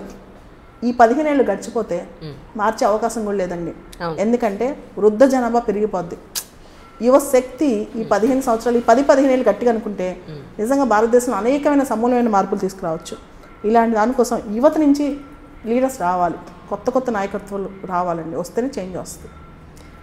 మ్యామ్ అలాగే అంటే ప్రస్తుతానికి ఉన్న స్టూడెంట్స్, ఇందాక మీరు స్టూడెంట్స్ అన్నారు, ఈ ఎలక్షన్కి సంబంధించి ఈ ఓటు హక్కు ఉన్న వాళ్ళందరికీ కూడా మీరు ఏం చెప్పాలనుకుంటున్నారు? ఒక మాటలో చెప్పండి. ఇప్పుడు మనందరికీ తెలుసండి, కొత్తగా ఓటర్లో 18-19 సంవత్సరాల మధ్య వాళ్ళు 1.5 కోట్ల మంది వచ్చి చేరారు. 18-19 సంవత్సరాలు అంటే కొత్తగా ఓటు హక్కు వచ్చిన వాళ్ళు 1.5 కోట్ల మంది భారతదేశంలో ఎక్కువ మంది చేరారు అనమాట. అది కాకుండా యువశక్తిలో ఓటు హక్కు చాలా మందికి ఉంది. ఇక్కడ క్వశ్చన్ ఏంటంటే, వీళ్ళు వాళ్ళ ఇంట్లో వాళ్ళు ఏ రాజకీయ పార్టీయో మూకీ బాణీగా ఓట్లేసేయకుండా, అంటే మెచ్యూరిటీ లెవెల్తో ఆలోచించి, మన ఇండియాలో ఏంటంటే నేను ఇదే చేశాను నువ్వు అదే చేయాలి, ఒక కంఫర్ట్ జోన్ అనమాట. మార్పు అనేది ఎవరికి వద్దు, ఎవరు కొత్తగా ఆలోచించకూడదు. సో మనందరం అండి సొసైటీ క్రియేట్ చేసే ఒక మూకీ బాణీ మనుషులు అయిపోయాం. అలా కాకుండా డిఫరెంట్గా ఆలోచించాలి. నీకు ఎవరు నచ్చలేదు అనుకో, ఎవరు మార్పు తెలియదు అనుకున్నావు అనుకో, అదే నువ్వు చెప్పు. నోటా అని చెప్పి ఒక ఆప్షన్ ఉంది, నోటాలో పెట్టొచ్చు కదండి. అవును కదా, ఇండియా మొత్తం ఉంది నోటా. ఇప్పుడు నోటాలో పెట్టుకుని నీకు నచ్చలేకపోతే ఇల్లు, కానీ ప్రతి ఒక్కరు పోలింగ్ బూత్ దాకా వెళ్ళి ఓటేయాలి. ప్రతి ఒక్క యువత వాళ్ళ యొక్క చెప్పాలి, వాళ్ళ యొక్క తీర్పు చెప్పాలి. చెప్తేనే కొంతవరకు దేశ భవిష్యత్తు మారుతుందండి. నిన్న నేను షూట్కి ఆఫీస్కి వస్తూ ఉంటే రోడ్ మీద, అన్న మీటింగ్ అటెండ్ చేశాం కదా, 500 తినాలి, ఇప్పుడు డబ్బులు ఏది, ఫుడ్ ఏది, బిర్యానీ ఏది అని అడుగుతున్నాడు. అంటే మీటింగ్లకు వచ్చే జనం ఒక బిర్యానీకో ఒక డబ్బుకో ఆశపడి వాళ్ళని డబ్బు ఇచ్చి తెప్పిస్తున్న రాజకీయ నాయకులు. ఈ విషయం ప్రతి ఒక్కళ్ళకి తెలుసండి. ఒక మీ ఇంటర్వ్యూ 2 పక్కన వెంటనే చూశాను నేను. చూస్తే బాలత మేడంని చూడడానికి వచ్చిన జనం ఆవిడ మీద అభిమానం కొద్దీ ఆవిడ చెప్పే 2 ముక్కలు మంచి మాటలకి, లేదా ఆవిడిచ్చే ఒక చదువుకు సంబంధించిన ఒక మంచి ట్రైనింగ్ అనండి, లేదంటే ఇన్స్టిట్యూట్కి సంబంధించానండి, దానికి ఎంతో ఇష్టంగా అభిమానంగా వచ్చే జనం ఎక్కడ. వీళ్ళు రాజకీయ నాయకులు డబ్బిచ్చి రప్పించే ఒక బిలో పావర్టీ జనం అండి. వాళ్ళు కనీసం ఒకరోజు అన్నం కూడా లేని జనాన్ని పోగేసి లిటరల్గా మీటింగ్లకు తీసుకొస్తున్నారు. వీళ్ళ రాజకీయ నాయకుల పార్టీలకి అసలు ఎవరు ఎడ్యుకేటెడ్స్ వచ్చి జాయిన్ అవుతున్నారు, మీరు ఒక్క మాట చెప్పండి. సో ఇవి చూసాక నాకు అనిపించింది ఏంటి అంటే, చాలామంది సివిల్ సర్వెంట్స్ రాజకీయాల్లోకి వస్తున్నారు, యువతను రమ్మని అంటున్నారు, మీరెందుకు రాకూడదు అని నా ఉద్దేశం. నేను ఖచ్చితంగా వస్తానండి. నాకు ఒక లక్ష్యం ఉంది. ఒక 3-4 సంవత్సరాల పాటు నేను ఎంతమందికి సహాయపడగలను సివిల్ సర్వీసెస్లో. అండ్ రాజకీయాల్లోకి రావడం అంటే అందరిలాగా ఏదో ఒక పార్టీలో చేరిపోయి లైక్ నేను నాకు ఒకటి నచ్చదండి. డైరెక్ట్గా ఉదాహరణకి ఒక ప్రముఖ రాజకీయ పార్టీలో జాయిన్ అయ్యాను అనుకోండి, ఆ రాజకీయ పార్టీ సిద్ధాంతాలు నాకు నచ్చకపోయినా పొగడాలి, ఆ రాజకీయ నాయకుడు నాకు నచ్చకపోయినా పొగడాలి. చాలామంది నన్ను అడిగారు 2-3 పార్టీస్ వాళ్ళు వస్తారా మీరు మా దానిలోకి అని. కానీ నాకు నచ్చకుండా నాకు పొగడలేనండి. నేను మీ వెనకాల యువ శక్తి ఉంది మ్యామ్, మిమ్మల్ని అభిమానించే జనం యూత్ ఉన్నారు ఎంతోమంది. సో అందుకని అడిగాను. చాలామంది అంటుంది ఏంటంటే, మేడం ఇంత అవేర్నెస్ ఉంది, సివిల్ సర్వెంటు, ఇంతమంది సివిల్ సర్వెంట్స్ని తయారు చేస్తున్నారు, ఆమె ఎందుకు రాకూడదు. అదేనండి, ఖచ్చితంగా ప్రజాసేవలోకి వస్తాను. అది రాజకీయాలకు కాదని చెప్పలేను. కాకపోతే ఇప్పుడున్న రాజకీయ పార్టీలోకి పెడితే ఈ వ్యవస్థలో నేను రానండి. మీరు అడ్జస్ట్ అవ్వలేరు. నేను అడ్జస్ట్ అవ్వలేనండి. ఎందుకంటే మన వ్యక్తిత్వాన్ని మనం కాంప్రమైజ్ చేసుకోవాలి. ఆ పార్టీ లీడర్ని పొగడాలి, వాళ్ళు చేసిన తప్పుల్ని మనం టీవీ ఛానల్ ముందు కూర్చుని సరిదిద్దుతూ వాదిస్తూ వాళ్ళ తరఫున ఉండాలి, గట్టి గట్టిగా అరవాలి, నోటికి ఏదో వస్తే అది మాట్లాడాలి. నాకు బాధ ఏంటంటేనండి, ఈ రోజుల్లో రాజకీయాల్లో వయసులు తారతమ్యం చూడకుండా స్త్రీలపైన కూడా అభియోగాలు వేయటం, నోటికి ఏదొస్తే అది మాట్లాడటం, రుజువులు లేకుండా నిందలు వేయటం. అసలు రాజకీయాలంటే ప్రజాసేవకు వచ్చిన వాళ్ళు ఇలా ఉన్నారా? రెండోది పార్టీ ఫిరాయింపులు అండి, భయంకరంగా. అంటే ఈరోజు ఒక జెండా వేసుకుని రేపు పొద్దున ఏ జెండా ఉంటాడో తెలియదు అనమాట. ఆయారం గయారం రాజకీయాలు, అంటే వచ్చాడయ్యా వెళ్ళిపోయాడయ్యా, జస్ట్ పవర్ కోసం అధికారం కోసం రాజకీయాలు నాకు వద్దండి. ఖచ్చితంగా రాజకీయాల్లోకి వస్తాను, కానీ ఇలాంటి రాజకీయాల్లో కాదు. మార్పు తీసుకొచ్చే రాజకీయాలు, భారతదేశానికి సేవ చేసే రాజకీయాలు, ముఖ్యంగా కనీసం మన తెలుగు రాష్ట్రాల్లోకి సేవ చేసే రాజకీయాల్లోకి తొందరలోనే వస్తానండి. కానీ ఈ విధంగా అయితే కాదు. మేము ఎదురు చూస్తూ ఉంటాం, ఎందుకంటే మీలాంటి ఎడ్యుకేటెడ్స్, మీరు మంచి మనసున్న వాళ్ళు, ప్రజలకు సేవ చేయాలని అనుకునేవాడు రాజకీయాల్లోకి రావాలి, రాజకీయ ప్రక్షాళన జరగాలని మేము అందరూ ఎదురు చూస్తూ ఉంటాం. నిజంగా అంటే మీ ఉద్దేశ ప్రకారం లాస్ట్ ఇయర్ వచ్చిన ర్యాంకింగ్కి ఈ ఇయర్ ఏమైనా తగ్గిందని మీ ఉద్దేశమా? తగ్గితే ఎందుకు తగ్గిందని?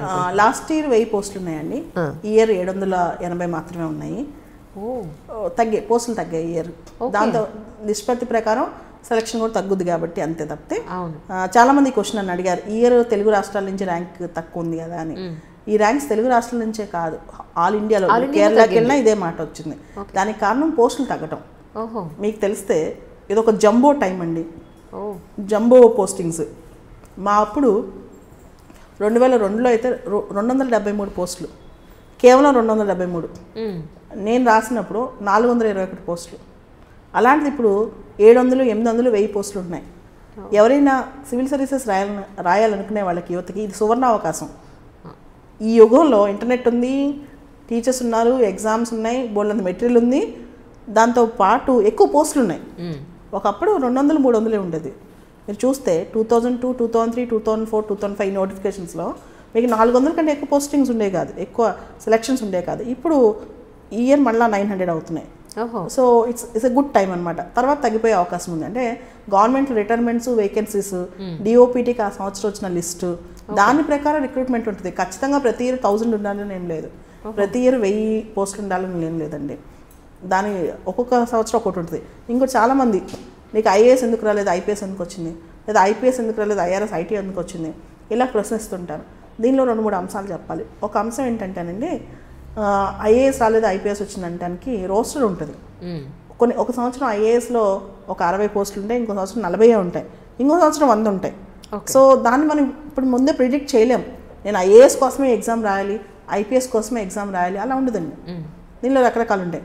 రెండోది, ఈ ఎగ్జామ్లో విచిత్రం ఏంటంటే, నువ్వు ఒకటే ఎగ్జామ్ రాస్తావు, పోలీస్ అవ్వాలన్నా అదే ఎగ్జామ్, అడ్మినిస్ట్రేటర్ అవ్వాలన్నా అదే ఎగ్జామ్, ఫారెన్ సర్వీస్ ఆఫీసర్ అవ్వాలన్నా అదే ఎగ్జామ్, ఐఆర్ఎస్ అనేది ఐటీ అవ్వాలన్నా, ఇన్కమ్ ట్యాక్స్ ఆఫీసర్ అవ్వాలన్నా అదే ఎగ్జామ్. ఓకే. ఈ ఎగ్జామ్లో ఎగ్జామ్ రాసాక డొమైన్ నాలెడ్జ్ వస్తుంది. Right right. ఈ ఎగ్జామ్ రాసాక డొమైన్ నాలెడ్జ్ వస్తుంది. కానీ ఇవన్నీ కూడా చాలా డిఫరెంట్ ఫీల్డ్స్. అవును, ఇవన్నీ చాలా డిఫరెంట్ ఫీల్డ్స్. సో భవిష్యత్తులో ఖచ్చితంగా ఎగ్జామ్లో ఒక ప్రక్షాళన రావాలండి. అదేంటంటే ఇప్పుడు ఫారెన్ సర్వీస్ ఉంది, దానికి కావాల్సిన డిప్లొమసీ. ఓకే. ఎవరైతే చాలా తక్కువ మాట్లాడతారో చాలామందికి ఇది వచ్చేస్తుంది ఫారెన్ సర్వీసు.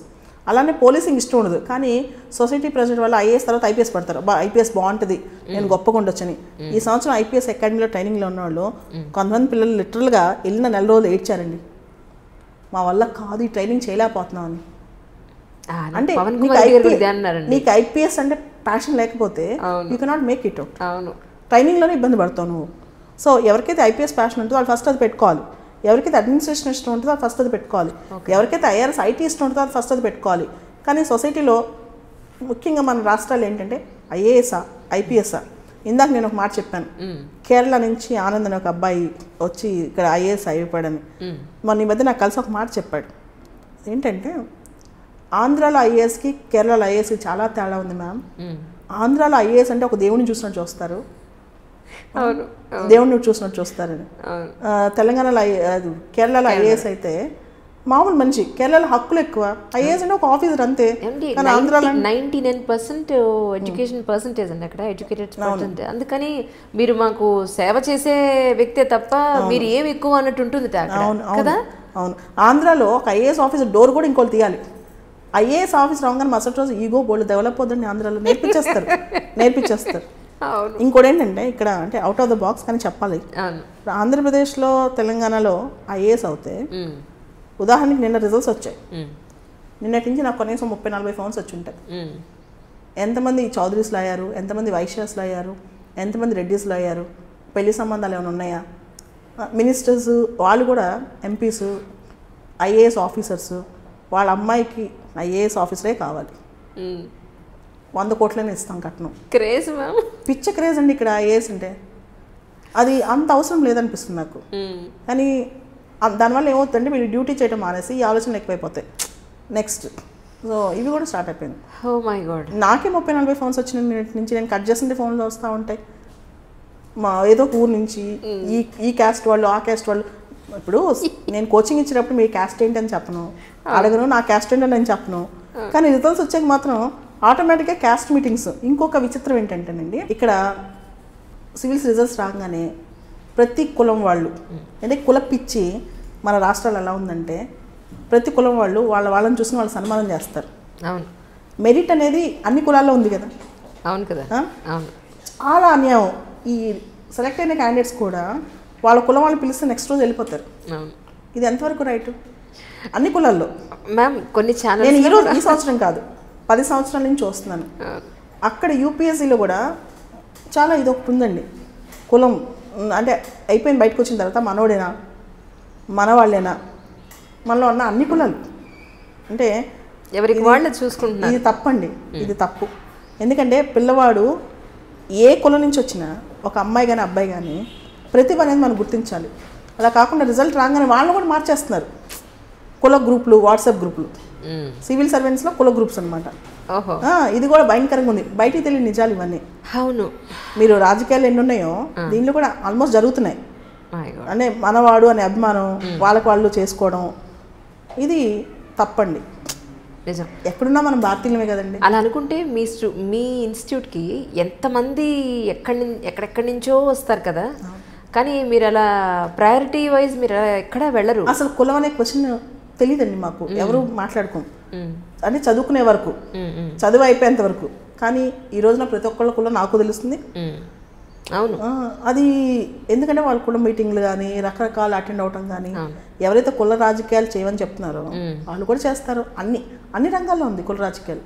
మీరు బ్యూరోక్రాట్స్ అనే కాదు, రాజకీయాల్లో ఉంది. అన్నిట్లో కులం అనేది చాలా ఎక్కువ వచ్చేస్తుంది. కులము, మతము, మనవాళ్ళు, మన ప్రాంతం. వీళ్ళు ఉదాహరణకి 2014 వరకు ఆంధ్రావాడు అనేవాళ్ళు. ఇప్పుడు మీ తెలంగాణ నుంచి వచ్చిందా? నన్ను నిన్న టీవీ ఛానల్స్ వాళ్ళు దీనిలో తెలంగాణ వాళ్ళు ఎంతమంది అండి, ఆంధ్ర వాళ్ళు ఎంతమంది, మహబూబ్ నగర్ నుంచి ఎంతమంది, నల్గొండ నుంచి ఎంతమంది, రేపు పొద్దున్న రాయలసీమ నుంచి ఎంతమంది, అంతే కదండి. ఎంతవరకు రైట్ ఇది? మనందరం ఒకటే కదా. తెలుగు రాష్ట్రాలు పోయి ఇప్పుడు తెలుగు రాష్ట్రాల్లో కూడా తెలంగాణ ఆంధ్ర అయింది. దానిలో కులాలు, దానిలో మతాలు, దానిలో జాతులు, వాళ్ళ అమ్మ నాన్న ఏం చేస్తారు అంటే రిజల్ట్స్ వచ్చిన తర్వాత మెరిట్ని ఫస్ట్ చూడాలి. ఇవన్నీ అసలు క్వశ్చన్ రాకూడదు. కానీ బాధించదగిన విషయం ఏంటంటే మనందరం ఖండించదగిన విషయం అన్నమాట ఇది. దీనిలో కూడా బయటికి తెలియని విషయం, కులాలు బాగానే పనిచేస్తున్నాయి, దీన్ని మాత్రం నేను మార్చాలనుకుంటున్నాను. ఈ కట్నం, కులం ఇవన్నీ అన్ని ఫీల్డ్స్లో ఉన్నట్టు ఈ ఫీల్డ్లో కూడా ఉందండి. ఈ ఫీల్డ్ ఇంకా ఎక్కువ ఉంది, ఈ ఫీల్డ్లో ఎక్కువ ఉంది. ఇంకా తల్లిదండ్రులు కూడా వాళ్ళ పిల్లలు సివిల్స్ పాస్ అయిన తర్వాత ఎలాంటి కోడలు వచ్చింది మనం చూసుద్దా చూడదా ఇదంతా కాదు, స్టేటస్, మంచి మినిస్టర్ కూతురు వచ్చిందా, స్టేటస్ ఉన్న కూతురు వచ్చిందా, వాళ్ళ తర్వాత వీళ్ళ ఫేస్ కూడా చూడదు. నిజం. నాకు ఒక బెస్ట్ ఫ్రెండ్ ఉండేవాడు, వాళ్ళ మదర్కి అబ్బాయి అంటే చాలా ఇష్టం. మెయిన్స్ పరీక్షలప్పుడు నోట్లో అన్నం తినిపిస్తుండేది, నేను ఏడిపిస్తుండేదాన్ని, ఇలానే పెంచండి మీరు, ఇలానే పెంచండి, రేపు ఏం చేస్తాడు అని. లేదు లేదు మా అబ్బాయి పర్ఫెక్ట్, ఇందాక చెప్పగా స్వాతిముత్యం. తర్వాత అదే తల్లి కొన్ని సంవత్సరాల తర్వాత ఫోన్ చేసి మా అబ్బాయి అస్సలు చూడట్లేదు నన్ను, కనీసం ఇంట్లో టీవీ కూడా పెట్టుకుని ఇవ్వడం మా ఆవిడకి డిస్టర్బెన్స్ అని చెప్పి అస్సలు చూడట్లేదు అని చాలా సందర్భాల్లో తల్లిదండ్రులు వీళ్ళు పడుచుకోరు. కానీ పిచ్చి తల్లిదండ్రులు అదే స్టేటస్ సింబల్కి పోయి ఇలానే ఇంకా చేస్తూ ఉంటారు. ఇవన్నీ సమాజంలో అన్ని ఫీల్డ్స్లో ఉన్నాయండి, దీనిలో కూడా ఎక్కువ ఉంది, అంతేం తక్కువ లేదు. ఆర్భాటం, హంగు ఇవి కూడా సివిల్ సర్వీసెస్లో ఎక్కువగానే ఉన్నాయి. సాదా సీదా జీవితం అనేది మనకు పాత రోజుల్లో చూస్తాం, ఇప్పుడు అదంతా ఏం లేదు. ఇంతకుముందు పాత రోజుల్లో టీచర్ని కూడా బతకలేని బడిపంతులు అనేవాళ్ళం, ఇప్పుడు అలా ఏం లేదు, ప్రతి ఫీల్డ్లో అన్నీ ఉన్నాయి. మ్యామ్ అలా ఈ స్టూడెంట్స్ని ఇవాళ యాక్చువల్లీ 1 by 1 ఇంటర్వ్యూ పిలుద్దామని ఫోన్ చేశాను. చేస్తే అందరూ చెప్పిన మాట, అందరూ ముక్త కంఠంతో ఒకే ఒక్క సమాధానం చెప్పింది ఏంటంటే, మహేష్ భాగవత్ గారు మా అందరికీ లంచ్కి పిలిచారండి, మార్నింగ్ 10:30 నుంచి ఈవినింగ్ వరకు ఉంటుందండి, గెట్ టుగెదర్లా పెట్టారు అని. అంటే నాకు అర్థం కాదు ఏంటంటే మహేష్ భాగవత్ గారు ఇక్కడ ఉన్నారు, పోస్ట్లో ఉన్నారు, సో వీళ్ళందరినీ గెట్ టుగెదర్ ఆయన ఎందుకు పిలిచారు అనేది నాకు అర్థం కాలేదు. సో మీరు కూడా ఒక సివిల్ సర్వెంట్ కదా, అలా మీరు ఏమన్నా గెట్ టుగెదర్ అన్న ఇస్తున్నారేంటి, చక్కనుకున్నా ఇస్తే నన్ను కూడా పిలవండి. నేను గెట్ టుగెదర్స్ అన్ని రిజల్ట్స్ వచ్చే ముందు రోజు వరకే అండి. Okay ma'am. రిజల్ట్స్ వచ్చాక స్టూడెంట్కి టీచర్కి డిస్కనెక్ట్ అయిపోద్ది. అయ్యో చాలా బాధాకరం మ్యామ్. లేదు లేదు లేదు, నేనే కావాలని నేనే దూరం అవుతానేమో. ఒకవేళ నేనైతే రిజల్ట్స్ వచ్చాక ఎవరిని నా దగ్గరికి రమ్మని పిలవను, వాళ్ళు వచ్చి వాళ్ళు నన్ను ఎక్నాలజ్ చేస్తే తప్పితే ఆ క్షణం వాళ్ళతో ఉంటాను. ఎందుకంటే వాళ్ళకి ఆ సంవత్సరం రిజల్ట్, నాది ఒక మహాప్రస్థానం. ఇది ఈ మహాప్రస్థానంలో నెక్స్ట్ వచ్చే జనరేషన్ గురించి నేను చూస్తాను. రిజల్ట్ వచ్చిన మరుక్షణం నేను ఆ సంవత్సరం ఇంటర్వ్యూకి వెళ్ళి ఎవరైతే సక్సెస్ కాలేకపోయారో వాళ్ళతో ఉంటాను. పాస్ అయిన వాళ్ళతో నేను ఉండాలని నేను అనుకోవట్లేదు. I don't want to celebrate అండి. ఎందుకంటే వచ్చిన వాళ్ళు వాళ్ళ బాధ్యత వెళ్తారు. అండ్ సివిల్ సర్వీసెస్లో ర్యాంక్ ఎవరైనా తెచ్చుకుంటారు. విజ్ఞానం అనేది మనిషి అంతర్లీనంగా ఉండి పరీక్ష రాసి సక్సెస్ వస్తుంది. దాన్ని వాళ్ళు సమాజ సేవకు ఉపయోగించినప్పుడే వాళ్ళు నా నిజమైన స్టూడెంట్స్ అవుతారు. అంతవరకు వాళ్ళని నేను ట్రైనింగ్ ఇచ్చాను, కొంతవరకు సహాయపడ్డాను. అండ్ వాళ్ళ శక్తి లేకుండా వాళ్ళు సక్సెస్ అయ్యే అవకాశమే లేదు. నేను కొంతవరకు ఒక గడ్డిపోచ సహాయం చేశాను ఉడతా భక్తిగా, అంతే. అయ్యో, దాన్ని వాళ్ళు దాన్ని ఇంప్లిమెంట్ చేసి మంచి సేవ చేసి మొన్న కృష్ణతేజ వచ్చి కేరళ డిజాస్టర్ మేనేజ్మెంట్లో మీ ఇంటర్వ్యూ నేను చూశాను. డిజాస్టర్ మేనేజ్మెంట్లో నేను 2 లక్షల మందిని కాపాడానని చెప్పి బాలలత మ్యామ్ నా టీచర్ అని చెప్పినప్పుడు ఆ రోజు నేను గర్వంగా ఫీల్ అయ్యాను. ఆ ఇంటర్వ్యూ చూసిన తర్వాత 2 రోజులు నాకు నిద్ర పట్టలేదు. సో నాకు అలాంటి స్టూడెంట్స్ కావాలి. జస్ట్ ఏదో ర్యాంక్ వచ్చేసి వెళ్ళిపోతే నా స్టూడెంట్స్ అయిపోరు. నేను లంచ్ ఇచ్చి వాళ్ళతో సెలబ్రేట్ చేయాల్సిన అవసరం లేదు. నిజంగా చాలా సంతోషంగా. అండ్ ఇంకొకటి మ్యామ్, నా స్టూడెంట్స్ ఎవరైతే ఉన్నారో, ఎవరైతే బాగా చదువుతారో వాళ్ళతో కూర్చుని నేను రోజు లంచ్ చేస్తాను. ఆల్మోస్ట్ ఎవరైతే బాగా చదివి ఎవరైతే ఉత్సాహంగా ఉండి ఉన్నారో ఖచ్చితంగా నేను ప్రతిరోజు లంచ్ వాళ్ళతోనే ఉంటుంది ఆల్మోస్ట్. ఓకే మ్యామ్, ఇంతకుముందు ఒకనొకప్పుడు ఎంటెక్ బీటెక్ అంటేనే చదువు, అందులోంచి వచ్చేదే లేదా డాక్టరో ఇంజనీరో ఇలానే ఉండేది. కానీ ఇప్పుడు ఆ ట్రెండ్ అంతా సివిల్ సర్వీసెస్కి మారింది అని అనుకోవచ్చా? అవునండి, కొంచెం సివిల్ సర్వీసెస్ అనేది చదువుతున్నా అని చెప్పుకోవడం కూడా ఒక ఫ్యాషన్ అయిపోయింది. నేను చాలామంది, మా అమ్మాయి ఐఏఎస్ కోచింగ్లో ఉంది, అబ్బాయి ఐపీఎస్ కోచింగ్లో ఉన్నాడు చెప్పుకుంటుంటారు. అవును, అందరూ ఐఏఎస్లో ఐపీఎస్లో అవ్వాల్సిన అవసరం లేదు. చాలా రకరకాల ఫీల్డ్స్ ఉన్నాయి, దేనిలో అయినా గొప్పవాళ్ళు అవుతారు. అంటే మన సొసైటీకి తిరిగి ఇవ్వడానికి, సేవ చేయడానికి ఐఏఎస్లో ఐపీఎస్లో అవ్వాల్సిన అవసరం లేదు. కాబట్టి మనం ఏ ఫీల్డ్లో మనకి ఎక్కువ ప్యాషన్ ఉంది, దేన్ని మనం సక్రమంగా చేయగలం. ఎందుకంటే ఢిల్లీలో రాజేంద్ర నగర్ ఉంది, సంవత్సరానికి 3 లక్షల మంది అక్కడికి వెళ్తారు దాదాపు ఐఏఎస్ కోచింగ్కి. ఓకే. హైదరాబాద్లో అశోక్ నగర్ ఉంది, 30-40 వేల మంది వస్తారు. అలానే చెన్నైలో అన్నా నగర్ ఉంది. సో ఇవన్నీ కూడా అందరూ పాస్ అవ్వరు, కేవలం 1% కూడా ఉండదు, 0.1% ఉంటుంది పాస్ అయ్యేది. మిగతా అందరూ నిరాశతో ఎదురు చూడాల్సి వస్తుంది. ముఖ్యంగా ఈ గ్రూప్ 1 గ్రూప్ 2 ఎగ్జామ్స్ అని ఉంటాయండి స్టేట్ లెవెల్లో. ముఖ్యంగా మన ఆంధ్ర తెలంగాణలో ఒక క్యాలెండర్ కానీ, సరైన సమయానికి పరీక్ష జరగటం కానీ, రిజల్ట్స్ కానీ, కోర్టు కేసులు కానీ మనం ఆపలేం. దానికి అయ్యో తారుమారు అవుతూనే ఉంటాయి. అవి ఒక పంచవర్ష ప్రణాళికలాగా అనమాట. దీంతో పాపం 20 సంవత్సరాలు 22 సంవత్సరాలకు వచ్చి 35 ఏళ్ళు 40 ఏళ్ళ దాకా ఈ స్టూడెంట్స్ రూమ్లో ఉండి పెళ్ళి, జీవితం, కుటుంబం ఏమీ లేకుండా, కనీసం జీవితం స్థిరత్వం లేకుండా ఎంతోమంది అహర్నిశలు చూస్తుంటారు. ఇలాంటి యువత అందరికీ నేను ఒకటి చెప్పదలుచుకున్నాను. ఎవరో వస్తారని ఏదో చేస్తారని ఎదురు చూసి మోసపోకుమా, నిజము మరిచి నిద్రపోకుమా అని. ఎవరో వచ్చి మనల్ని ఉద్ధరిస్తారని మాత్రం ఆలోచించకండి. అలా అనుకుంటే నేను ఈ రోజున ఈ మాత్రం నా స్థాయిలో నేను నిలబడేదాన్ని కాదు. ప్రతి ఒక్క వ్యక్తి కూడా ఆలోచించాలి. ఆ నోటిఫికేషన్ డేట్ ఎప్పుడు వస్తుంది దాని గురించి ఆలోచించుకుంటూ ఆ పరీక్ష, ఎందుకంటే నోటిఫికేషన్ రావాలి, ఎగ్జామ్ జరగాలి, తర్వాత రిజల్ట్ రావాలి, ఆ రిజల్ట్ కోర్టులో కేసు వేయకుండా ఉండాలి. ఇవన్నీ చేయకుండా దయచేసి అందరూ వాళ్ళ యొక్క స్వశక్తి మీద నమ్ముకుని ప్లాన్ బి ఒకటి పెట్టుకోండి. అంటే ఇది కాకపోతే నేను ఇది రెడీగా ఉంటాను అని చెప్పి, అలా కాకుండా నిరాశ పడిపోయి నిస్పృహలో ఉండి యువశక్తి అంతా వేస్ట్ చేసుకుని ఎంతమంది ఎనర్జీ తెలుసా అండి 10 సంవత్సరాల పాటు, అంటే 25 నుంచి 35 వయసు మధ్య, 20-30 వయసు మధ్య ఈ ఏజ్ 10 ఇయర్స్ యువశక్తి లక్షల మంది ఈ గ్రూప్ 1 గ్రూప్ 2 సివిల్స్ ఎగ్జామ్ మీద పెట్టి వేస్ట్ చేసేవాళ్ళు కూడా ఉన్నారు. సో వీళ్ళందరికీ నేను చెప్పే సలహా, దయచేసి ఒక 2-3 ఏళ్ళు సీరియస్గా చదవండి. రాకపోతే ఆ ఫీల్డ్ పక్కన పెట్టండి, అంతేగాని ఇన్ని సంవత్సరాలు పెట్టుకుని కూర్చోవద్దు. ఇది ఒక ఎడిక్షన్ అండి మొత్తం మంది సివిల్స్ ఎగ్జామ్ కానీ గ్రూప్ 1, ముఖ్యంగా గ్రూప్ 1 గ్రూప్ 2 అనమాట. ఆ నోటిఫికేషన్ ఎప్పుడు వస్తాయో, ప్రభుత్వాలు ఎప్పుడు మారుతాయో, ప్రభుత్వాలు ఎప్పుడు వస్తాయో, 100 పోస్టుల కోసం 10 లక్షల మంది వేచి చూస్తూ ఉంటారండి. ప్రత్యక్షంగా, పరోక్షంగా ఇంకా 30-40 లక్షల మంది. ఇంతమంది యువత నాకైతే అశోక్ నగర్లో ఏ రోడ్డు మీద చూసినా గ్రూప్ 1 కోసం నిరాశపడి షాప్ దగ్గర, టీ షాపుల దగ్గర ఎప్పుడు వస్తుందా నోటిఫికేషన్, ఉద్యోగం ఎప్పుడు వస్తుందా, ఇంట్లో వాళ్ళు ఉద్యోగం వస్తే కానీ పెళ్లి చేయలేరు. ఎందుకంటే ఈరోజున పెళ్ళి ఇవ్వాలంటే ఉద్యోగం ఉండాలి. ప్రతి ఒక్క పేరెంట్స్ ఏం చూస్తారండి, పెళ్ళి ఇవ్వాలంటే ఉద్యోగం ఉందా, సంపాదన ఉందా అని చూస్తారు, చూడకుండా ఎందుకు ఇస్తారు. ఇవన్నీ అది కాకుండా స్వశక్తి మీద ఆధారపడితే ఖచ్చితంగా పైకి వస్తారండి. ప్రతి ఒక్క వాళ్ళకున్న శక్తి, తెలివితేటలు అమోఘంగా ఉంటాయండి. ఎంత హార్డ్ వర్క్ చేస్తారో, కఠినంగా చదువుతూ ఉంటారు. నాకు తెలుసండి కొంతమంది విజయనగరం, శ్రీకాకుళం ఇలాంటి జిల్లాలు, మహబూబ్ నగర్, ఆదిలాబాద్ పిల్లలు పగలు రాత్రి దీపాలు పెట్టుకుని చదువుతుంటారండి. ఇంట్లో వాళ్ళు 2,000 రూపాయలు పంపించలేకపోతే 2,000తో బతుకుతూ, అది లేకపోతే ఆ నెల పస్తులుండే పిల్లలు ఉన్నారండి. ఇంత కష్టపడి ఈ గ్రూప్స్ ఎగ్జామ్స్ కోసం వచ్చేవాళ్ళు వీళ్ళందరూ కూడా ఆ శక్తిని దేశం కోసం ఉపయోగిస్తే నిజంగా ఏదో ఒకటి మిగిలి చెల్లిపోయే ఇది ఉంటుందండి. నేను ఒకటి ఆలోచిస్తుంటాను, ఇది 2019, ఖచ్చితంగా 2119 సంవత్సరానికి మనం ఎవరో ఇక్కడ ఉన్నాం, కానీ మనం చేసిన పనులు మాత్రం ఇక్కడే ఉండిపోతాయి. కాబట్టి పిల్లలు కూడా వాళ్ళు ఈ గవర్నమెంట్ జాబే రావాలి, నేను పైకి రావాలంటే అలా ఆలోచించకుండా రకరకాల ఫీల్డ్స్లో పైకి వచ్చే అవకాశాలు ఎత్తుక్కోవాలండి. ఇందాక మీరు ఈ ఒక్కదాన్ని అడిగి ముగిస్తాను. ఇందాక హెలికాప్టర్ మౌంటింగ్ పేరెంటింగ్ గురించి ఒకటి చెప్పారు మీరు, అది తీసి ఒకసారి పక్కన పెడితే అట్ ద సేమ్ టైం పిల్లలు ఒక గోల్ పెట్టుకుని వస్తారు, అది సివిల్ సర్వీసెస్ అయినా ఇంకోటైనా ఎస్పెషల్లీ మీ దగ్గరికి వచ్చేవాళ్ళు ఎక్కడ డైవర్ట్ అవుతున్నారంటారు, ఎక్కడ వాళ్ళు దారి తప్పుతున్నారంటారు? దాదాపు ఈ బీటెక్ కాలేజ్ పిల్లలు కాంపిటేటివ్ ఎగ్జామ్స్కి వచ్చాక కూడా, అంటే డిగ్రీ కాలేజ్లో ఆడతా పాడతా చదివే పిల్లలు ఎంత తెలివిగల పిల్లలైనా కాంపిటేటివ్ ఎగ్జామ్స్కి వచ్చాక కూడా వాళ్ళ ఆలోచన తీరు దానికి మించి ఆలోచించరండి.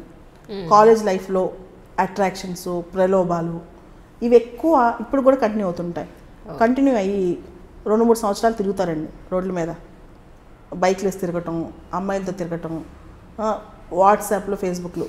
ఆ వాట్సాప్ పట్టుకుంటే చదువు కంటే కూడా వాట్సాప్ నెక్స్ట్ మెసేజ్ ఏమొచ్చింది మనకి, ఆ నెక్స్ట్ మెసేజ్కి ఏం రిప్లై ఇవ్వాలి, ఫేస్బుక్లో ఏది అప్లోడ్ అయింది, తర్వాత వీకెండ్ పార్టీకి ఎక్కడికి వెళ్ళాలి, తర్వాత ఈ డిన్నర్ అని వెళ్తారు, ఆ 3-4 గంటల పాటు టైం వేస్ట్ అయిపోతుంది. ఇవన్నీ కూడా మన కల్చర్లో అలవాటు అయిపోయాయి. ఈ పేరెంట్స్ అనేది వాళ్ళ పిల్లలు ఏం చేస్తున్నారు, ఎదురుగా గర్ల్ ఫ్రెండ్ ఉంటుందండి, అమ్మ నాన్న నుంచి ఫోన్ వస్తుంది, అమ్మ పుస్తకాలు తీసి చదువుకుంటున్నాను అంటారు, నమ్మేస్తారు తల్లిదండ్రులు. పాపమండి ఒక్కోసారి ఇంత మోసం చేస్తున్నారా తల్లిదండ్రులని అనిపిస్తూ ఉంటుంది. 100లో అందరూ అని చెప్పను కానీ ఒక 50% మంది తల్లిదండ్రులకి అబద్ధాలు చెప్పడం, మోసం చేయడం చాలా కామన్ అయిపోయింది. అది తప్పని కూడా భావించట్లా.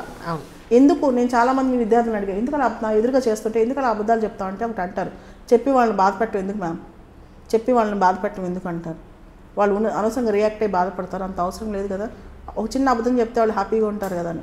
వాళ్ళు హ్యాపీగా ఉంచడం కోసం నువ్వు అబద్ధాలు ఆడేస్తున్నావా? నిన్ను 20 సంవత్సరాలు ఇంత పెంచి పెద్ద చేసి ఇంత నమ్మకంతో నీకు ఇంత ఫీజు కట్టి ఇక్కడ పంపిస్తే నువ్వు ఇట్లా చేస్తావా అని నేను అడిగితే, అది చాలా కామన్ మ్యామ్. ప్రతి ఒక్కళ్ళు ఈ రోజులో గర్ల్ ఫ్రెండ్ ఉండటం లేకపోవడం ఆశ్చర్యపడాలి, ఉండటం స్టేటస్ సింబల్ కదా. నీ గర్ల్ ఫ్రెండ్ లేదా, ఇది చాలా కామన్ అండి. అది ఆశ్చర్యపోతారు. అమ్మాయిలు కూడా చాలా మంది. అవునా? అండ్ ముఖ్యంగా ఈ ఇమీడియట్గా కాలేజ్ అయిపోగానే నెక్స్ట్ రోజు వచ్చిన వాళ్ళు చాలా మంది పేరెంట్స్ మా అమ్మాయి చాలా పర్ఫెక్ట్ అని వాళ్ళ అమ్మ నాన్న ముందు మాత్రం పర్ఫెక్ట్గా ఏమీ తెలియనట్టు యాక్షన్ చేస్తారండి. కానీ అమ్మ నాన్న పక్కకి వెళ్ళాక 10 నిమిషాలు వాట్సాప్ ఓపెన్ చేస్తారు, 10 నిమిషాల్లోనే. ముఖ్యంగా పేరెంట్స్ని ఇచ్చే అడ్వైస్ ఏంటంటే పిల్లలకి ఈ మొబైల్ ఫోన్లు, ముఖ్యంగా ఈ ఆండ్రాయిడ్ ఫోన్స్, ఈ కొత్త ఫోన్స్ వచ్చాయి కదా, ఇవి కాకుండా నార్మల్ 2000 రూపాయల ఫోన్స్ ఉంటాయి కదా, అవి కొని మీ పిల్లలతో కమ్యూనికేషన్ కావాలంటే వాళ్ళు ఏం చేస్తున్నారు కనీసం చూసుకోండి. చాలామంది పిల్లలు, మీరు ప్రతి ఒక్క ఫ్యామిలీ మధ్యతరగతి కుటుంబం నుంచి పేరెంట్స్ డాక్టర్స్, సైంటిస్టులు, కలెక్టర్లు, వాళ్ళ అబ్బాయి అమ్మాయి ఇక్కడ ఏం చేస్తున్నారో చూసుకోవాల్సిన బాధ్యత వాళ్ళకే ఉంది. ఇక్కడే కాదు ఏ ఫీల్డ్లోకి వెళ్ళినా అది పేరెంట్స్ అస్సలు పట్టించుకోవట్లేదండి. మదర్ దారిలో మదరు, ఫాదర్ దారిలో ఫాదరు, వాళ్ళ ప్రొఫెషన్స్లోనూ వాళ్ళ పనుల్లోనూ బిజీగా ఉంటారు. వీళ్ళు జీవితాన్ని ఎలా వ్యర్థం చేసుకోవాలో బిజీగా ఉంటారు, వ్యర్థం చేసుకునే దానిలో బిజీగా ఉంటారు. అది చూసి అహర్నిశలు నాకైతే భయంకరమైన బాధ. ఇది ఎందుకంటే ఇంతమందికి నేను చెప్పినా వినే పరిస్థితిలో ఉండరు. ఒక టీచర్ ఒక అడ్వైజ్ ఇస్తే ఖచ్చితంగా వినరండి. అంటే విని మార్చే వాళ్ళు 100లో ఒక్కళ్ళే ఉంటారు. 99 మంది నాకు తెలియకుండా చేయడానికి ట్రై చేస్తారు. ఒకసారి నేను చూసిన అడ్వైజ్ ఇచ్చిన తెలియకుండా రేపు నుంచి చేస్తారు. సో దాని బదులు నేను గమనించి ఏ విధంగా మార్పు తేవచ్చో అని ఆలోచిస్తాను. పేరెంట్స్ కూడా ఇది పట్టించుకోవాలి. ప్రతి ఒక్క పేరెంట్కి ఏ టీచర్ కంప్లైంట్ ఇవ్వలేరు. పేరెంట్స్ కూడా చూడాలి. చూసి ఏముందండి సడన్గా 4 సర్ప్రైజ్ విజిట్లు చేస్తే పిల్లలు ఏం చేస్తున్నారో అర్థమైపోద్ది. అంటే పిల్లల్ని కంట్రోల్ చేయమని నేను చెప్పట్లేదు, కానీ వాళ్ళు ఒక దారిలో మానిటరింగ్ అవసరం చాలా నిజం. లేకపోతే మనకు ఇందాక మీరు చెప్పినట్టుగా అక్కడ వాళ్ళు వేరే ప్లేస్లో ఉంటారు, మేము కాలేజ్లోనే ఇన్స్టిట్యూట్లో ఉన్నామని చెప్తారు, వీళ్ళు ఉండే ప్లేస్ వేరు. ఆడపిల్లలు ఊరికే మోసపోతారండి. ఆడపిల్లలు ఎవరైతే మాటలు చెప్తారో వాళ్ళకి మోసపోతారు. మగపిల్లలు ఎవరైతే బాగా మాటలు చెప్తారో మోసపోతారు. అంటే అబ్బాయిలు మోసం చేసే అమ్మాయిలు కూడా చాలామంది ఉన్నారు, దాన్ని కాదన్ను, కానీ మోసపోతుంటారు. ఆల్మోస్ట్ ఇక్కడికి వచ్చిన తర్వాత కొత్త కొత్త స్నేహాలు, కొత్త కొత్త సంబంధాలు. పేరెంట్స్కి ఏమో మా అబ్బాయి పర్ఫెక్ట్ అనుకుంటారు. అన్నీ మార్పు తీసుకురావాల్సిన అవసరం ఉంది. ముఖ్యంగా పేరెంట్స్లో బాధ్యత ఉంది. అంటే వాళ్ళ ఒక స్టేజ్కి వచ్చి సెటిల్ అయ్యేదాకా గమనిస్తూ ఉండాలి. ఎంతో నమ్మకం పెట్టుకుని పంపిస్తారు, అది చూసుకుంటూ ఉండాలి. మీ స్టూడెంట్ అక్షయ్ చెప్పినట్టు సినిమాలు రోజుకొక సినిమా, ఆర్జీవి గారి సినిమా చూడందే నేను నిద్రపోను, మెయిన్ ఇంటర్వ్యూకి వెళ్ళేటప్పుడు కూడా నేను సినిమా చూసి వెళ్ళాను. నిజంగా మనుషుల మీద, ఎస్పెషల్లీ మిగతా స్టూడెంట్స్ కన్నా సివిల్ సర్వెంట్స్ని, సివిల్ సర్వీసెస్ని ఒక గొప్ప స్థాయిలో మనం చూస్తాం కదా. సో సివిల్ సర్వెంట్స్ కూడా సినిమాలకు అంత ప్రభావం చూపిస్తుందంటారా వాళ్ళ మీద? మీరు కూడా సినిమాలో యాక్ట్ చేస్తుంటారు కదా. సరే చెప్పండి. ఒక విషయం చెప్తారా, ఏమనుకోకండి. లేదు మ్యామ్. 99% తెలుగు సినిమాలు చూస్తే బ్రెయిన్ పెరగదు. 99% తెలుగు సినిమాలు రైట్. చూడండి మన తెలుగు సినిమాలు ఇప్పుడు పోకిరి, ఆవారా, జల్సా, జులై ఇలాంటి పేర్లు, ఇలా లోపలంతా లవ్ స్టోరీ, రొమాన్స్. మన ఇంగ్లీష్ సినిమాలు చూసుకోండి, gravity, Martian, pursuit of happiness. వీటిలో జీవితంలో ఏదైనా చేయాలి, ఏదైనా కొత్త కనుక్కోవాలి, ఇలాంటి థాట్స్. తెలుగు సినిమాలు చూస్తే అదంతా ఎక్కువ వాయిలెన్స్, లవ్ ఇలాంటివి ఎక్కువ చూపిస్తారు. సినిమా అనేది కేవలం రొటీన్గా ఉండే లవ్ స్టోరీయా, లేకపోతే పిల్లల్లో కానీ యువతలో కానీ కొంత క్రియేటివిటీ తీసుకురావాలా అనేది ఒకసారి ఆలోచించుకోవాలి. ప్రతి సినిమాలో మీరు చూస్తే సాంగ్స్, డ్యాన్స్లు, ఆ డ్యాన్స్లో కూడా స్టెప్లు, తర్వాత ఒక లవ్ స్టోరీ. దీంతో బ్రెయిన్ పెరుగుద్దా పిల్లల్లో? సినిమాలకు కూడా ఒక బాధ్యత ఉంటుంది కదా, బ్రెయిన్ పెరగాలి, థింకింగ్ పెరగాలి, సినిమాలో ఒక మెసేజ్ రావాలి. సినిమాల్లో అంటే అన్ని సినిమాలను 90% పైన సినిమాలు తెలుగు సినిమాలు చూస్తే పిల్లల్లో బ్రెయిన్ పెరగకపోగా కొత్త కొత్త ఏదైతే జీవితంలో పనికిరాని అంశాలు ఉంటాయో అవన్నీ గొప్ప అంశాలన్నీ వాళ్ళ మనసులోకి వెళ్ళిపోతాయి. హార్మోన్స్ని ప్రొవోక్ చేసేవన్నీ కూడా సినిమాల్లోనే ఎక్కువ కనపడుతున్నాయి, ఎక్కువ కనిపిస్తాయి. అవును. ఈ మధ్య వచ్చిన ఏ సినిమానే చూడండి, దాంతో పాటు మనం చూస్తే బయోపిక్స్ అని తీస్తున్నారు. ఈ బయోపిక్స్లో ఒకరిని నిందించడం కానీ, లేకపోతే ఒక విషయాన్ని ఎక్సాగ్రేట్ చూపించడం కానీ. ఫర్ ఎగ్జాంపుల్ ధోని బయోపిక్కో, సచిన్ టెండూల్కర్ మీద బయోపిక్కో, మేరీ కోమ్ మీద బయోపిక్కో తీస్తున్నారు. తీసినప్పుడు ప్రతి ఒక్క వ్యక్తిలో వీక్నెస్ ఉంటుంది. ప్రతి ఒక్క వ్యక్తిలో ఒక వీక్నెస్ ఉంటుంది. దాన్ని చూపించకుండా ఒక మనిషిని ఎక్స్ట్రాడినరీ హ్యూమన్ బీయింగ్ చేస్తే ఓకే ఇలా మనం బతకలేము, ఒక రోల్ మోడల్ కూడా తయారవ్వట్లేదు. నా బయోపిక్స్ అంటే చాలా ఇష్టం. తెలుగులో కానీ ఇంగ్లీష్లో కానీ ఏ బయోపిక్ అయినా నేను చూస్తాను. కానీ ఆ హిందీలో కానీ ఆ బయోపిక్స్లో నిజాన్ని చూపించట్లేదు, ఏ బయోపిక్స్లో కూడా. అంటే బయోపిక్స్ మీద కూడా నమ్మకం పోతుంది. ఇప్పుడు ఉన్న నిజాన్ని చూపించట్లేదు. ప్రతి మక్కం వ్యక్తిలో ఒక నెగిటివ్ షేడ్ కూడా ఉంటుంది, వాళ్ళ ఉన్న వీక్నెస్లు కూడా ఉంటాయి. అవి ఎందుకు చూపించరు? Human life is human life కదా. Nobody is born perfect. నేను కూడా పర్ఫెక్ట్ కాదు, మీరు కూడా పర్ఫెక్ట్ కాదు. సో అన్నీ చూపిస్తే అది బయోపిక్ అవుతుంది. అలా కాకుండా పాజిటివ్ సైడ్ ఎక్సాగ్రేట్ చేసి, కొన్ని పాజిటివ్ సైడ్ చూపించారు, దాన్ని ఎక్సాగ్రేట్ చేసి చూపించడం, దానివల్ల బయోపిక్స్ మీద పోతుంది. తర్వాత ఈ నార్మల్ సినిమాలు ఉన్నాయి, రొటీన్ సినిమాలు అనమాట, ఫిక్షన్. ఇప్పుడు బాహుబలి సినిమా ఉంది, సూపర్ మూవీ. కానీ మూవీ చూసినంత సేపు దానిలోంచి మనకు మెసేజ్ ఏముంది? ఒక కొండ వెనకాల, కొండ పైన యువరాణి కొండ ఎక్కుతాడు, ఆ యువరాణి దొరికిద్ది, ఒక సామ్రాజ్యం. So it's a fiction. కానీ రియాలిటీలో ఒక అచీవ్ చేసిన వ్యక్తి గురించి ఒక బయోపిక్ తీసి, లేదా ఒక మంచి మెసేజ్ ఉన్న మూవీ, సోషల్ ఓరియంటేషన్ మూవీ, అవి తక్కువ వస్తున్నాయి. దానివల్ల ఏంటవుతుందంటే తెలుగు సినిమాలు చూస్తే, మా పిల్లలకి నేను రోజు చెప్తానండి, దయచేసి సివిల్ సర్వీసెస్ ప్రిపేర్ అయ్యేటప్పుడు తెలుగు సినిమాలు చూడకండి, మీ బ్రెయిన్ అంతా పాడైపోద్ది. Right, such a wonderful message really. ఈ మధ్యకాలం మీరేం చూసారు సినిమాలు? చెప్పండి, పర్వాలేదు. నేను చెప్పాను కదా బయోపిక్స్ అంటే చాలా ఇష్టం అని. అవును. మహానాయకుడు చూసాను, లక్ష్మీ ఎన్టీఆర్ చూసాను. ఏది నచ్చింది మీకు? మహానాయకుడిలో కొంత బాగుంది, కానీ ఎన్టీ రామారావు గారు ఎలా పైకి వచ్చారు, ఆయనలో పడిన కష్టాలు బెటర్గా చూపించుంటే బాగుండేది అనిపించింది. లక్ష్మీ ఎన్టీఆర్లో ఎన్టీఆర్ యాక్షన్ చాలా బాగుంది. కాకపోతే మూవీ వన్ సైడెడ్గా, అంటే ఒకరిని ప్రైజ్ చేస్తే ఇంకొన్ని తిడుతూ తీశారనిపించింది. బయోపిక్లోంచి మెసేజ్ వెళ్ళాలి. Biopic should not be revenge మోడ్లోనో, ఒకరిని ఎక్సాగ్రేట్ చేసి చూపించే మోడ్లోనో అవసరం లేదు. రియాలిటీని చూపించగలగాలండి. ఇప్పుడు గాంధీ బయోపిక్ ఉంది, సూపర్ బయోపిక్. ఆ బయోపిక్కే గాంధీ కానీ ట్రైన్లో నుంచి తోసివేయటంలో స్టార్ట్ అవుద్ది. సో గాంధీ కానీ ఇలా తోసేశారు, అది కూడా ఒకటి. అంబేద్కర్ గారి బయోపిక్ ఉంది, అది కూడా అన్నీ ఆయన మాటలు. మహాత్ములు వస్తుంటారు, మహాత్ములు పోతుంటారు, కానీ దళితుల యొక్క జీవితం బాగుపడదు ఇలాంటి మహాత్ముల వల్ల అని చెప్తాడు. ఇవన్నీ చూపించారు, ప్రతి ఒక్క స్టేట్మెంట్ చూపించారు. కానీ ఈ బయోపిక్స్లో ఏంటంటే ఒక వ్యక్తి వాళ్ళు అనుకునేదే బయోపిక్ అంటున్నారు, సినిమా తీసేసి దాన్ని బయోపిక్ అంటున్నారు. దానివల్ల మొత్తం సినిమా ప్రపంచానికి నష్టం వచ్చే అవకాశం ఉంది. ఏంటి తెలుసా, బయోపిక్ అనేది దానిపై నమ్మకం పోయింది ప్రజల్లో. నమ్మకం లేదు. రేపు బయోపిక్ అని ఏం తీసినా మామూలు సినిమానేనా అనుకుంటారు. అండ్ ఆ వ్యక్తి యొక్క దీన్ని ఎన్టీ రామారావు అంటే నాకు చాలా అభిమానం అండి. సినిమాలు తీసాక ఆయన తగ్గించేశారు అని నాకు అనిపించింది. ఎన్టీ రామారావు గారి యొక్క శక్తిని, ఆయన హైలీ డిసిప్లైన్డ్ మ్యాన్. మా నాన్నగారు జర్నలిస్ట్, నాకు చెప్తుండేవాళ్ళు. ఎన్టీ రామారావు గారితో చాలా పరిచయం ఉంది. NT Rama Rao is a highly disciplined man. ఆయన అలవాట్లు, ఆయన పద్ధతులు, ఎదుటి మనిషికి ఇచ్చే గౌరవం. చిన్న పిల్లని కూడా ఆయన మీరు అని పిలుస్తారు. ఆయనలో ఉన్న సేవాతత్వం, అంటే ఎలా అయినా సరే ప్రజలకు ఏమైనా చేయాలని ఆరాటం, ఆ ఎమోషన్స్ ఏ సినిమాలో నాకు అనిపించలేదు. అలాంటి ఎమోషన్ చూసి ఒక లీడర్ని ఇన్స్పైర్ చేయగలిగితే, అలాంటి లీడర్షిప్ ఒక సినిమా తీస్తే పిల్లలందరూ కూడా నాయకత్వ లక్షణాలు అంటే ఇలా ఉంటాయి అనుకుంటారు. కానీ అవన్నీ తీసేసి దాన్ని ఒక మామూలు నాయకుడిగా చూపించేసేసారు. సో అది ఐ డోంట్ లైక్ అండి, అలాంటి నచ్చలేదు నాకు. ఓకే, చాలా సంతోషంగా ఉందండి.